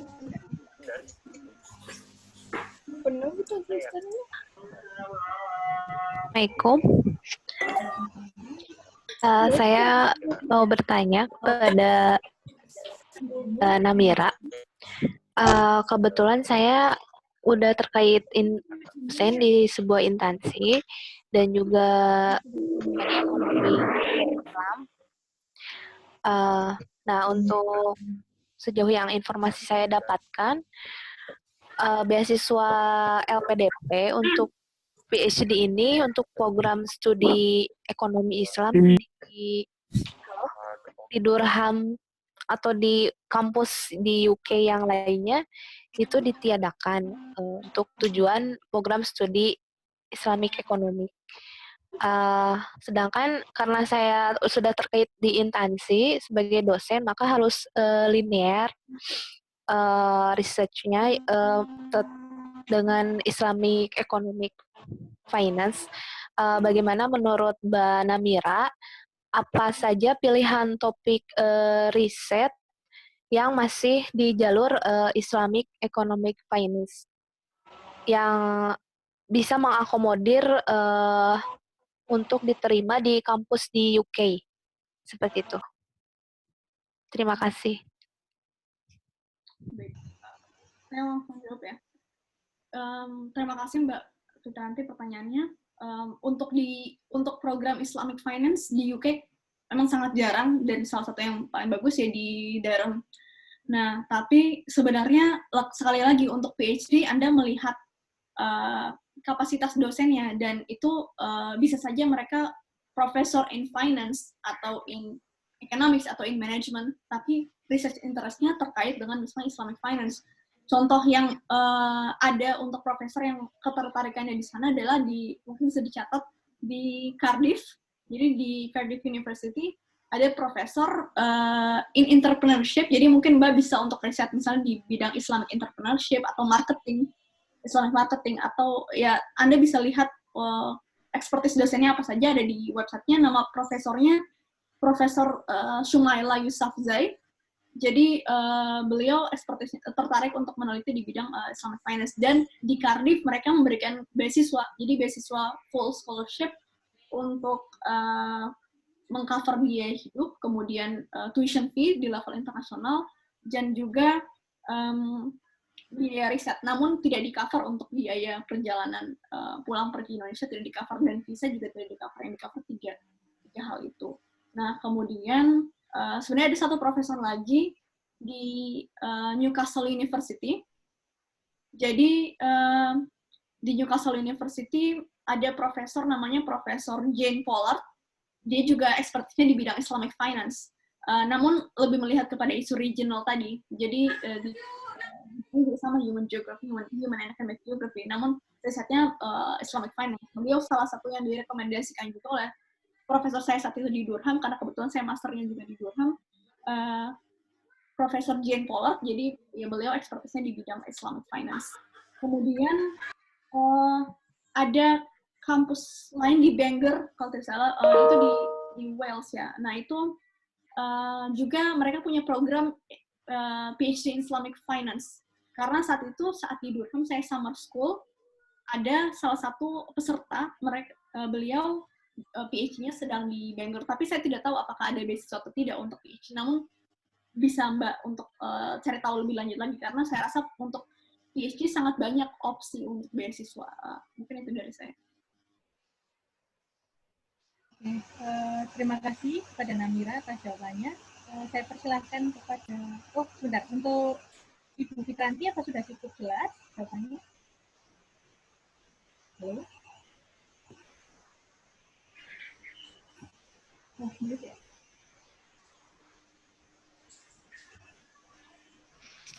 Ya, sangat membantu sekali Mbak, sudah cukup jelas. Nanti saya cari infonya lebih lanjut sendiri. Ya, terima kasih. Oke, selanjutnya terima kasih kepada Bu Fitranti. Sekarang saya persilakan kepada Pak Reza. Pak Reza, silakan disampaikan pertanyaannya. Oh ya, oke. Halo Mbak, thank you banget. Sharingnya menarik banget ya dan bermanfaat banget. Aku ada 2 pertanyaan Mbak. Pertanyaan pertama untuk Mbak Marta. Kebetulan saya juga cukup tertarik dengan public policy major.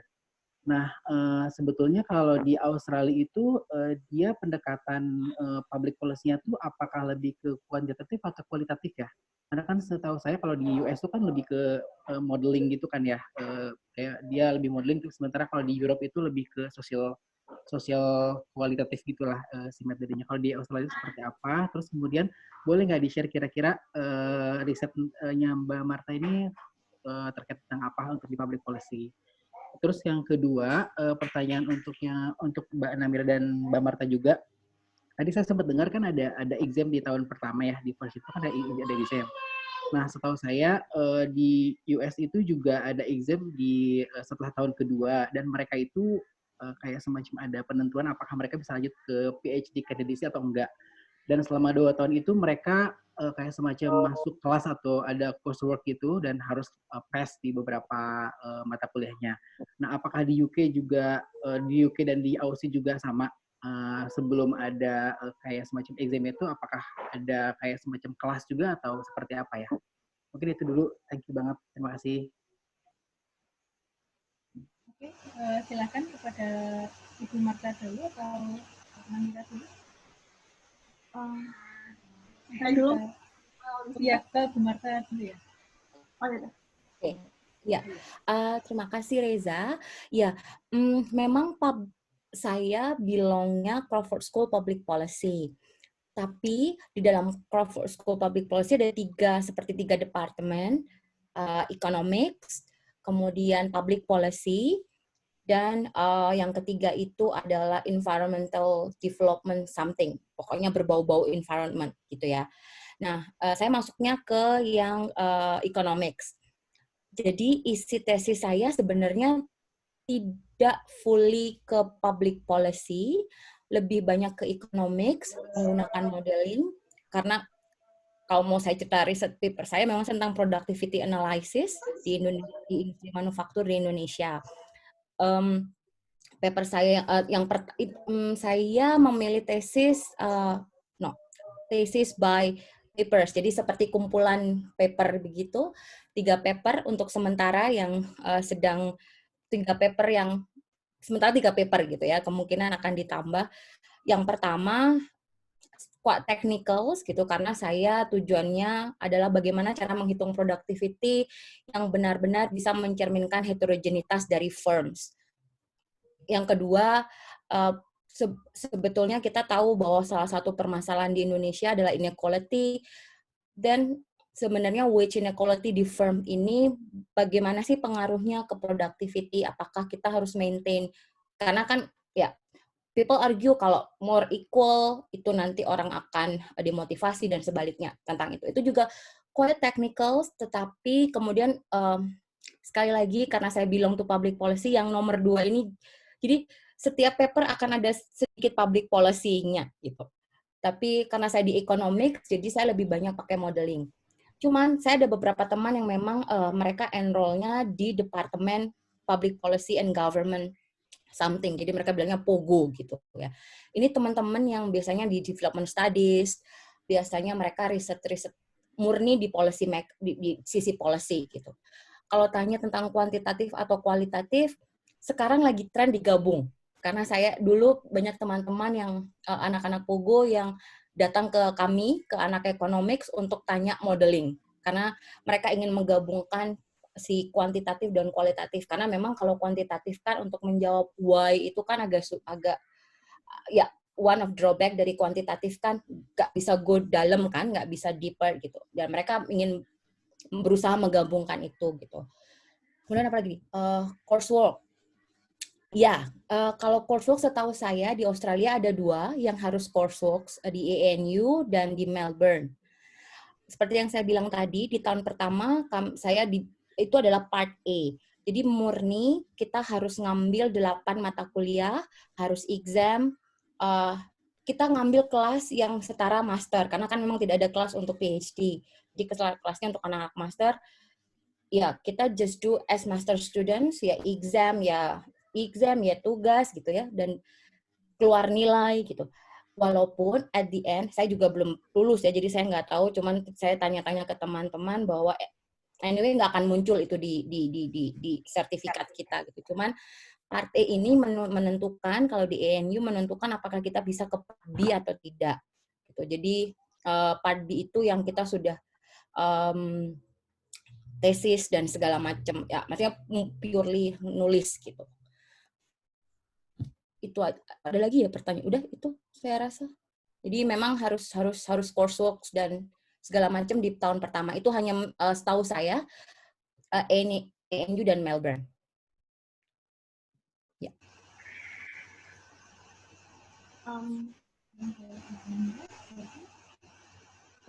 Kalau untuk di LSC, seperti yang sudah saya sampaikan tadi, jadi kelasnya wajib, jadi Anda mengikuti kelas. Jadi kalau di departemen saya harus mengambil 4 kelas, jadi 2 method spesifik, jadi Anda mengambil kelas methods, dan itu akan di-assess, akan diuji, akan ada exam, dan subject spesifik, yaitu yang related dengan topik riset Anda, bisa dari Anda mengambil di departemen Anda, atau bisa dari departemen lain juga gitu.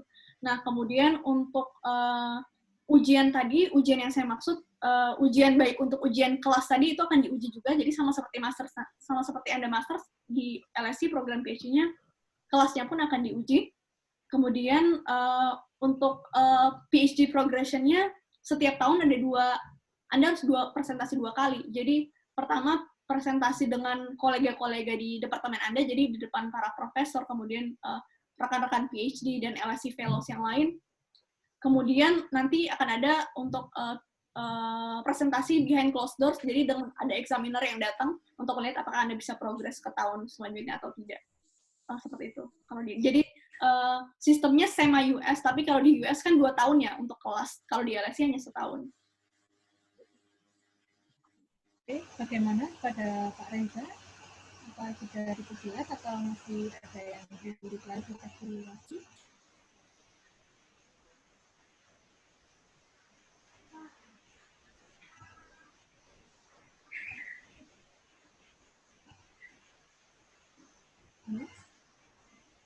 Iya Mbak, udah jelas Mbak. Tadi di mute Mbaknya. Thank you. Oh iya, sorry.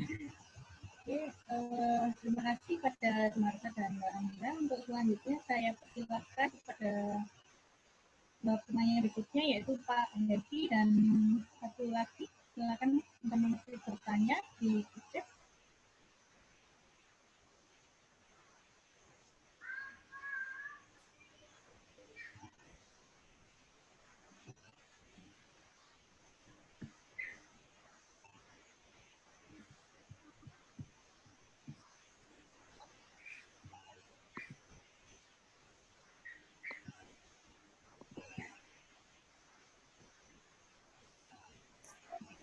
Halo, bisa dengar suara saya?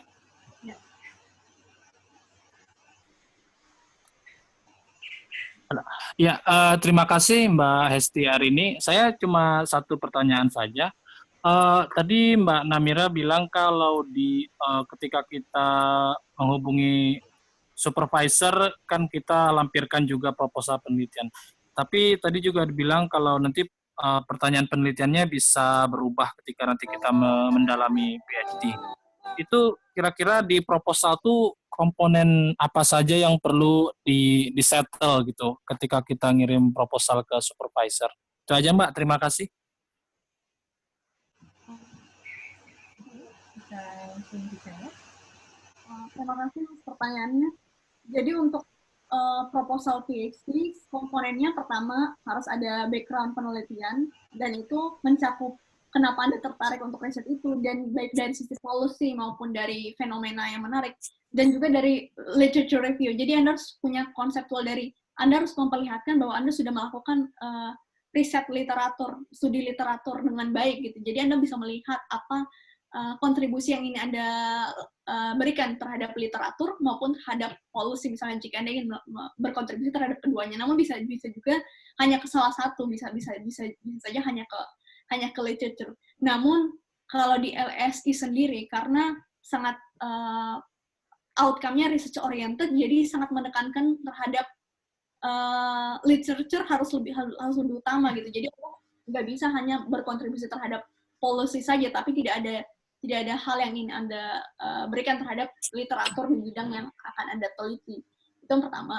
Yang kedua, metodologi. Metodologi pun nanti akan berubah juga, cuman misalnya Anda akan menggunakan mixed methods, atau hanya kuantitatif, atau kualitatif, atau misalnya metodologinya Anda bisa udah menentukan misalnya OLS, atau dan sebagainya gitu. Dan misalnya Anda menggunakan kualitatif, Anda harus menuliskan juga misalnya Anda kira-kira Anda akan menggunakan misalnya case studies atau survei atau interview, dan itu harus dijelaskan meskipun tidak dengan sangat detail. Yang sangat penting adalah tadi di bagian background-nya itu. Kemudian yang ketiga adalah pertanyaan penelitian. Nah, pertanyaan penelitian tidak perlu sangat spesifik yang saya sebutkan tadi, karena bisa saja akan sangat berubah atau sangat akan berkembang gitu. Tapi tentunya meskipun berubah pun masih akan di lingkup yang sama gitu. Jadi mungkin pertanyaannya didasari dari curiosity Anda terhadap fenomena tersebut atau terhadap gap yang ada di literatur. Dan tentunya dari situ akan sangat dilihat. Nanti kan Anda akan menuliskan reference tuh. Jadi bibliografinya referensi Anda untuk penulisan proposal itu apa saja.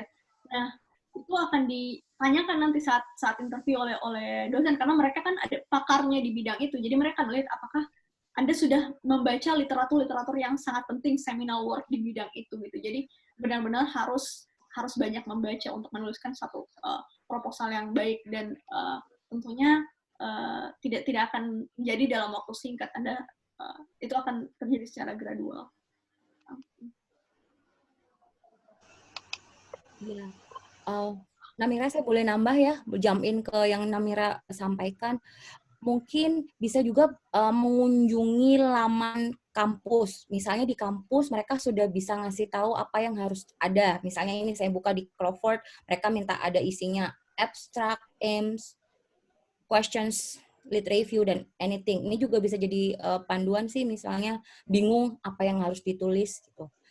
Tapi ya sekali lagi, research itu berkembang seperti anak kecil gitu, jadi bisa berubah kapanpun. Gitu sih. Misalnya ini bisa jadi guidance. Ini hanya guidance di awal. Great. Pada Pak Mengki, bagaimana? Apakah sudah cukup jelas penjelasan dari Namira dan Bu Marta? Kemudian,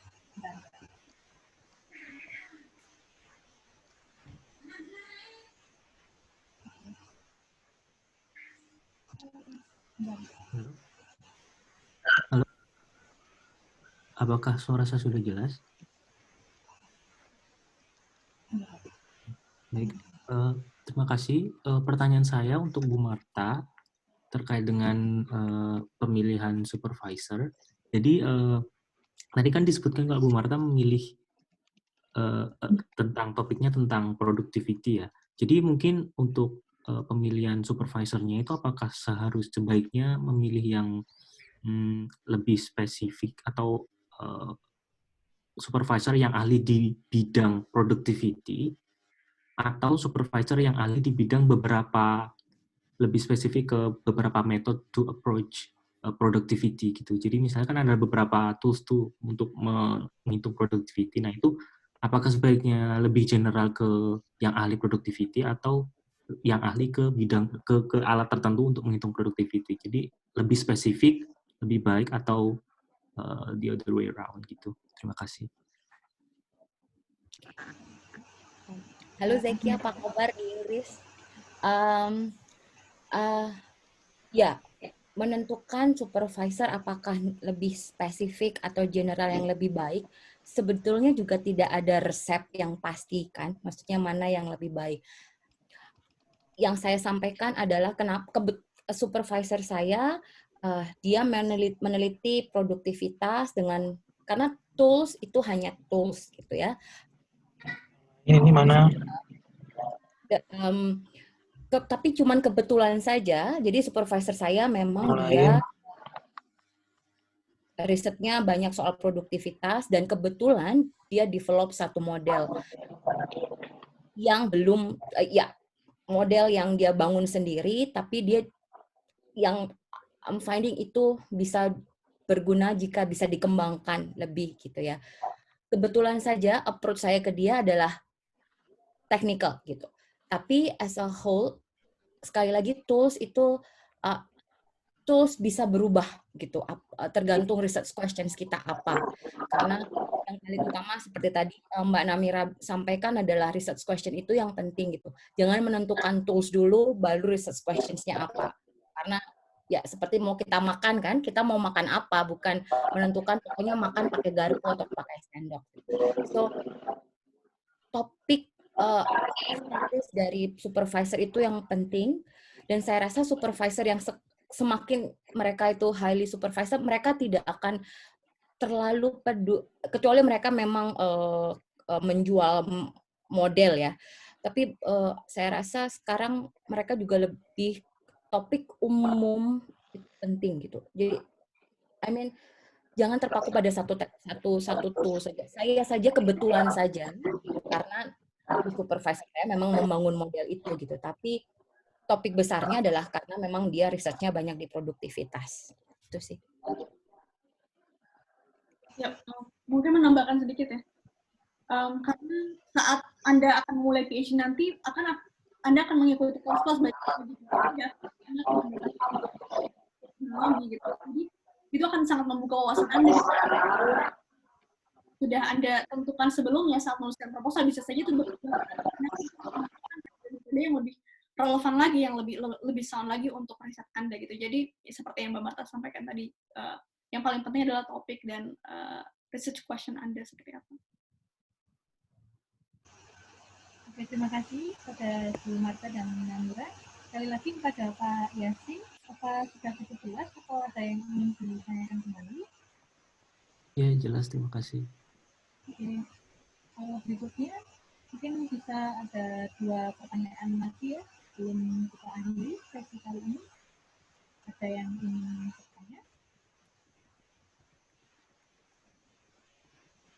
Mungkin bisa ketik bertanya khusus atau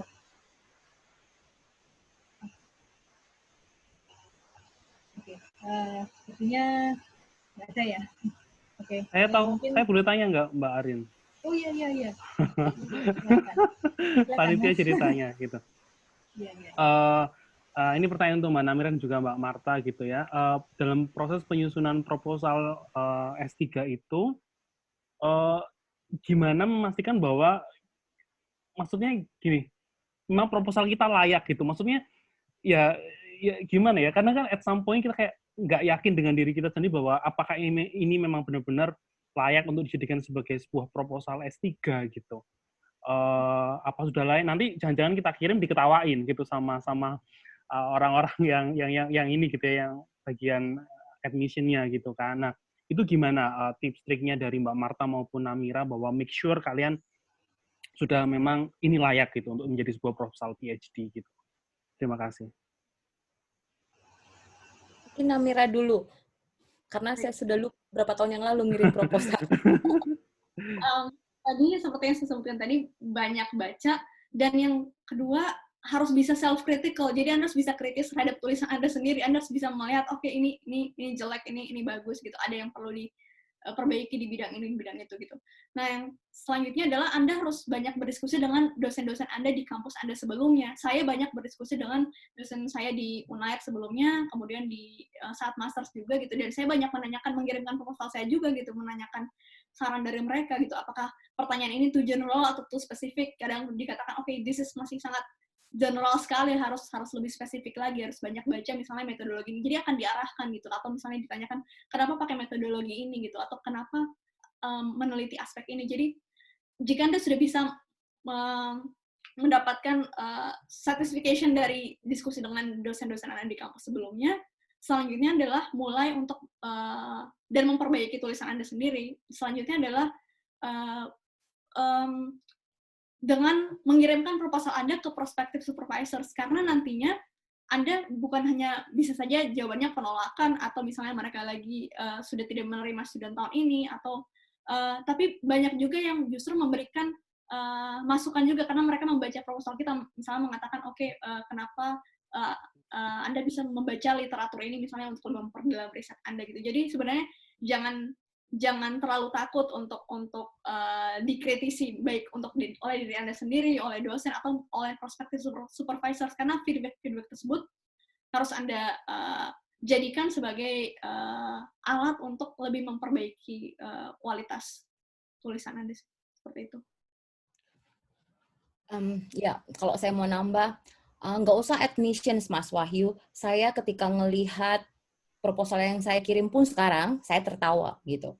Karena like what I say gitu, research itu berkembang seberkembangnya kita gitu. Semakin ke sini semakin sadar bahwa, tapi because we are, karena kita tidak tahu apa-apa toh, makanya kita belajar di sini gitu. Jadi tapi menurut saya sih yang a good idea bagaimana research PhD proposal itu berbeda adalah tadi mungkin Mbak Namira juga sudah sampaikan bahwa kita harus kayak filling the gap gitu, apa yang tidak pernah, karena kita harus berkontribusi sesuatu gitu kan. Saya rasa itu yang harus ditonjolkan sih menurut saya gitu. Tadi Anda sudah baca banyak gitu, ternyata ada sesuatu yang kurang yang tidak pernah dilakukan selama ini. Nah, itu yang harus digali lebih banyak, karena tujuan kita di tesis PhD adalah bukan sekedar, mungkin kalau S1 skripsi kan kita bisa replikasi dari model orang, kita tambah variabel bla bla bla gitu ya. Tapi kalau PhD kan kita harus kasih kontribusi sesuatu gitu. Jadi sepertinya itu yang harus dijual sih. Kan kelayakannya di situ yang membedakan riset kita saat S1 ataupun S3 gitu ya. Jadi kontribusinya yang harus ditonjolkan. Tapi kalau ngomong ketawa ya saya ketawa sendiri sih ngelihat proposal saya 3 tahun yang lalu dibandingkan, karena it's growing. Oke, terima kasih. Yes, betul.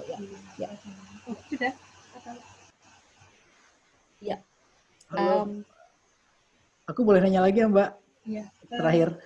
Iya, oke. Jadi ini pertanyaan terakhir ya dari Bapak Reza, mungkin bisa langsung disampaikan dan dijawab oleh Ibu Marta dan Bapak Mira. Iya, thank you banget. Terakhir sih. Dari tadi kan kita udah ngomongin yang berat-berat nih ya, Bu Marta sama Mbak Namira, riset, proposal segala macam dan lain-lain. Nah, sebetulnya ada hal lain yang kalau menurut saya tuh cukup berat juga, yaitu terkait dengan personal life. Kebetulan saya udah berkeluarga, anak juga udah more than one. Jadi saya pengen tanya sebetulnya kalau di Aussie atau di UK mungkin bisa cerita juga pengalaman teman-teman di sana itu. Kalau pasangan kita tuh biasanya kalau bisa ada side job itu kan tadi kayak di Aussie juga kan bisa side job juga ya. Itu biasanya tuh side job-nya kerja apa biasanya. Terus kemudian itu seperti apa nature-nya, itu yang pertama. Terus yang kedua, kalau soal anak itu biasanya kalau sekolah di sana tuh mahal apa enggak sih atau free? Kalau misalnya saya juga masih punya bayi, jadi harus dimasukin ke childcare. Let's say itu mahal apa enggak di UK sama di Aussie. Terus kemudian satu lagi, kalau misalnya waktu di US tuh kalau nggak salah kan dulu ada kayak semacam orang Indonesia yang mungkin dia ada side job juga sebagai kayak semacam babysitter. Jadi mungkin bisa lebih murah lagi tuh harganya. Kalau di Aussie atau UK tuh ada nggak sih? Kira-kira mungkin aku lebih ke personal life-nya biar dapat komprehensif. Thank you Mbak. Thank you. Mbak Hesti, maaf semuanya karena saya tepat jam 6:30, berarti jam berapa itu di sana? 5 menit lagi saya ada meeting, jadi saya akan jawab dulu dan saya mohon izin untuk leaving meeting duluan, tapi saya akan tulis email saya, jadi kalau ada apa-apa, I'm happy to help, gitu ya. Oke, soal personalized, itu menurut saya important, gitu, karena bagaimanapun yang punya keluarga, kalau keluarga terjadi apa-apa, percaya saya, kita nggak akan pernah bisa riset dengan baik gitu. Jadi kita harus bisa maintain in balance bundle gitu menurut saya. Soal mahal, daycare mahal nggak? Harganya satu hari $119 a day. One day. Tapi kalau Anda seperti saya bisa dapat Australia World Scholarship, kita akan diperlakukan seperti citizen atau PR. Jadi bisa dapat subsidi. Tergantung dari income Anda dan income pasangan. Maksimal subsidi adalah 85%. Jadi misalnya dapat full subsidi 85%, berarti kan at least Anda bayar $30 sehari. Itu daycare. Kalau public school, itu free. Kemudian soal bekerja, memang di awal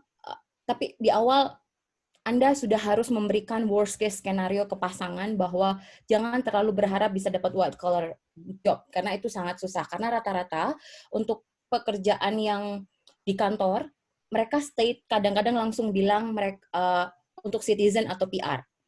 Atau sudah pernah studi di Australia selama berapa lama, gitu. Mereka sudah state itu. Jadi ya rata-rata pasangan di sini yang bekerja ya bekerjanya yang artinya bukan di kantoran, bisa misalnya di hotel atau di restoran, cleaning service, misalnya begitu. Jadi pastikan dulu pasangannya tahu bahwa susah untuk mendapatkan pekerjaan di kantor, walaupun itu mungkin gitu ya, tapi kemungkinannya kecil, gitu. Tapi pasti bisa. Terus apa lagi tadi ya? Anything else? Sudah ya, kayaknya tadi pertanyaannya. Anak, daycare, kemudian bisa bekerja, kemudian apa lagi? Sudah. That's all. Oh, babysitter. Babysitter mereka an hour $25 per jam. Jadi kalau keterima AAS mending dimasukkan daycare karena kita $30 a whole day. Misalnya, kalau walaupun orang Indonesia tetap dibayarnya $25. Gitu. Tapi ada beberapa, ada teman yang jadi babysitter. Oke, ini saya tulis email saya di sini. Semua sukses, keep endurance. Terima kasih sudah mengundang saya. I'm happy to help. Kontak saya jika saya kalau datang ke Australia atau apapun, semoga bisa ketemu. Sukses semua, Mbak Esti. Terima kasih, Namira. Terima kasih, Mbak Marta. Namira, sukses studinya di sana. Yang lain juga sukses. Terima kasih banyak. Selamat siang. Sorry. Bye. Terima kasih. Thank you. Oke, mungkin bisa dilanjutkan. Tadi pertanyaan untuk Mbak Namira juga kan ya? Ya, betul. Mbak Namira juga di UK seperti apa? Karena saya belum berkeluarga, jadi saya kurang bisa memberikan banyak informasi terkait itu. Tapi saya tahu beberapa informasi general. Kalau misalnya pertama untuk working hours itu untuk maksimum durasi bekerja seminggu untuk student sekarang 10 hours, hanya 10 jam saja. Tapi kalau untuk dependent mungkin 10 sampai 20 jam mungkin ya. Tapi tentunya nggak bisa untuk white collar job, biasanya cuma job-job yang di restoran, di cafe seperti itu untuk dependent biasanya seperti itu. Kemudian untuk sekolah free untuk student, namun untuk daycare saya kurang tahu. Oke. Thank you, Mbak. Thank you. Oke, alhamdulillah waktunya sudah menunjukkan hampir pukul 3:30 ya, pas waktunya bagi kami untuk mengakhiri sesi sharing session hari ini. Kami harap sharing session hari ini dapat semakin memotivasi Bapak Ibu serta teman-teman sekalian untuk mengejar kesempatan studi PhD. Dan terima kasih juga kepada Namira dan Ibu Marta atas waktunya. Semoga sukses untuk studinya. Saya mewakili teman-teman riset juga mohon maaf bila ada salah kata. Kami mohon diri dan wassalamualaikum warahmatullahi wabarakatuh. Selamat sore dan sampai jumpa di webinar sharing session bersama riset berikutnya.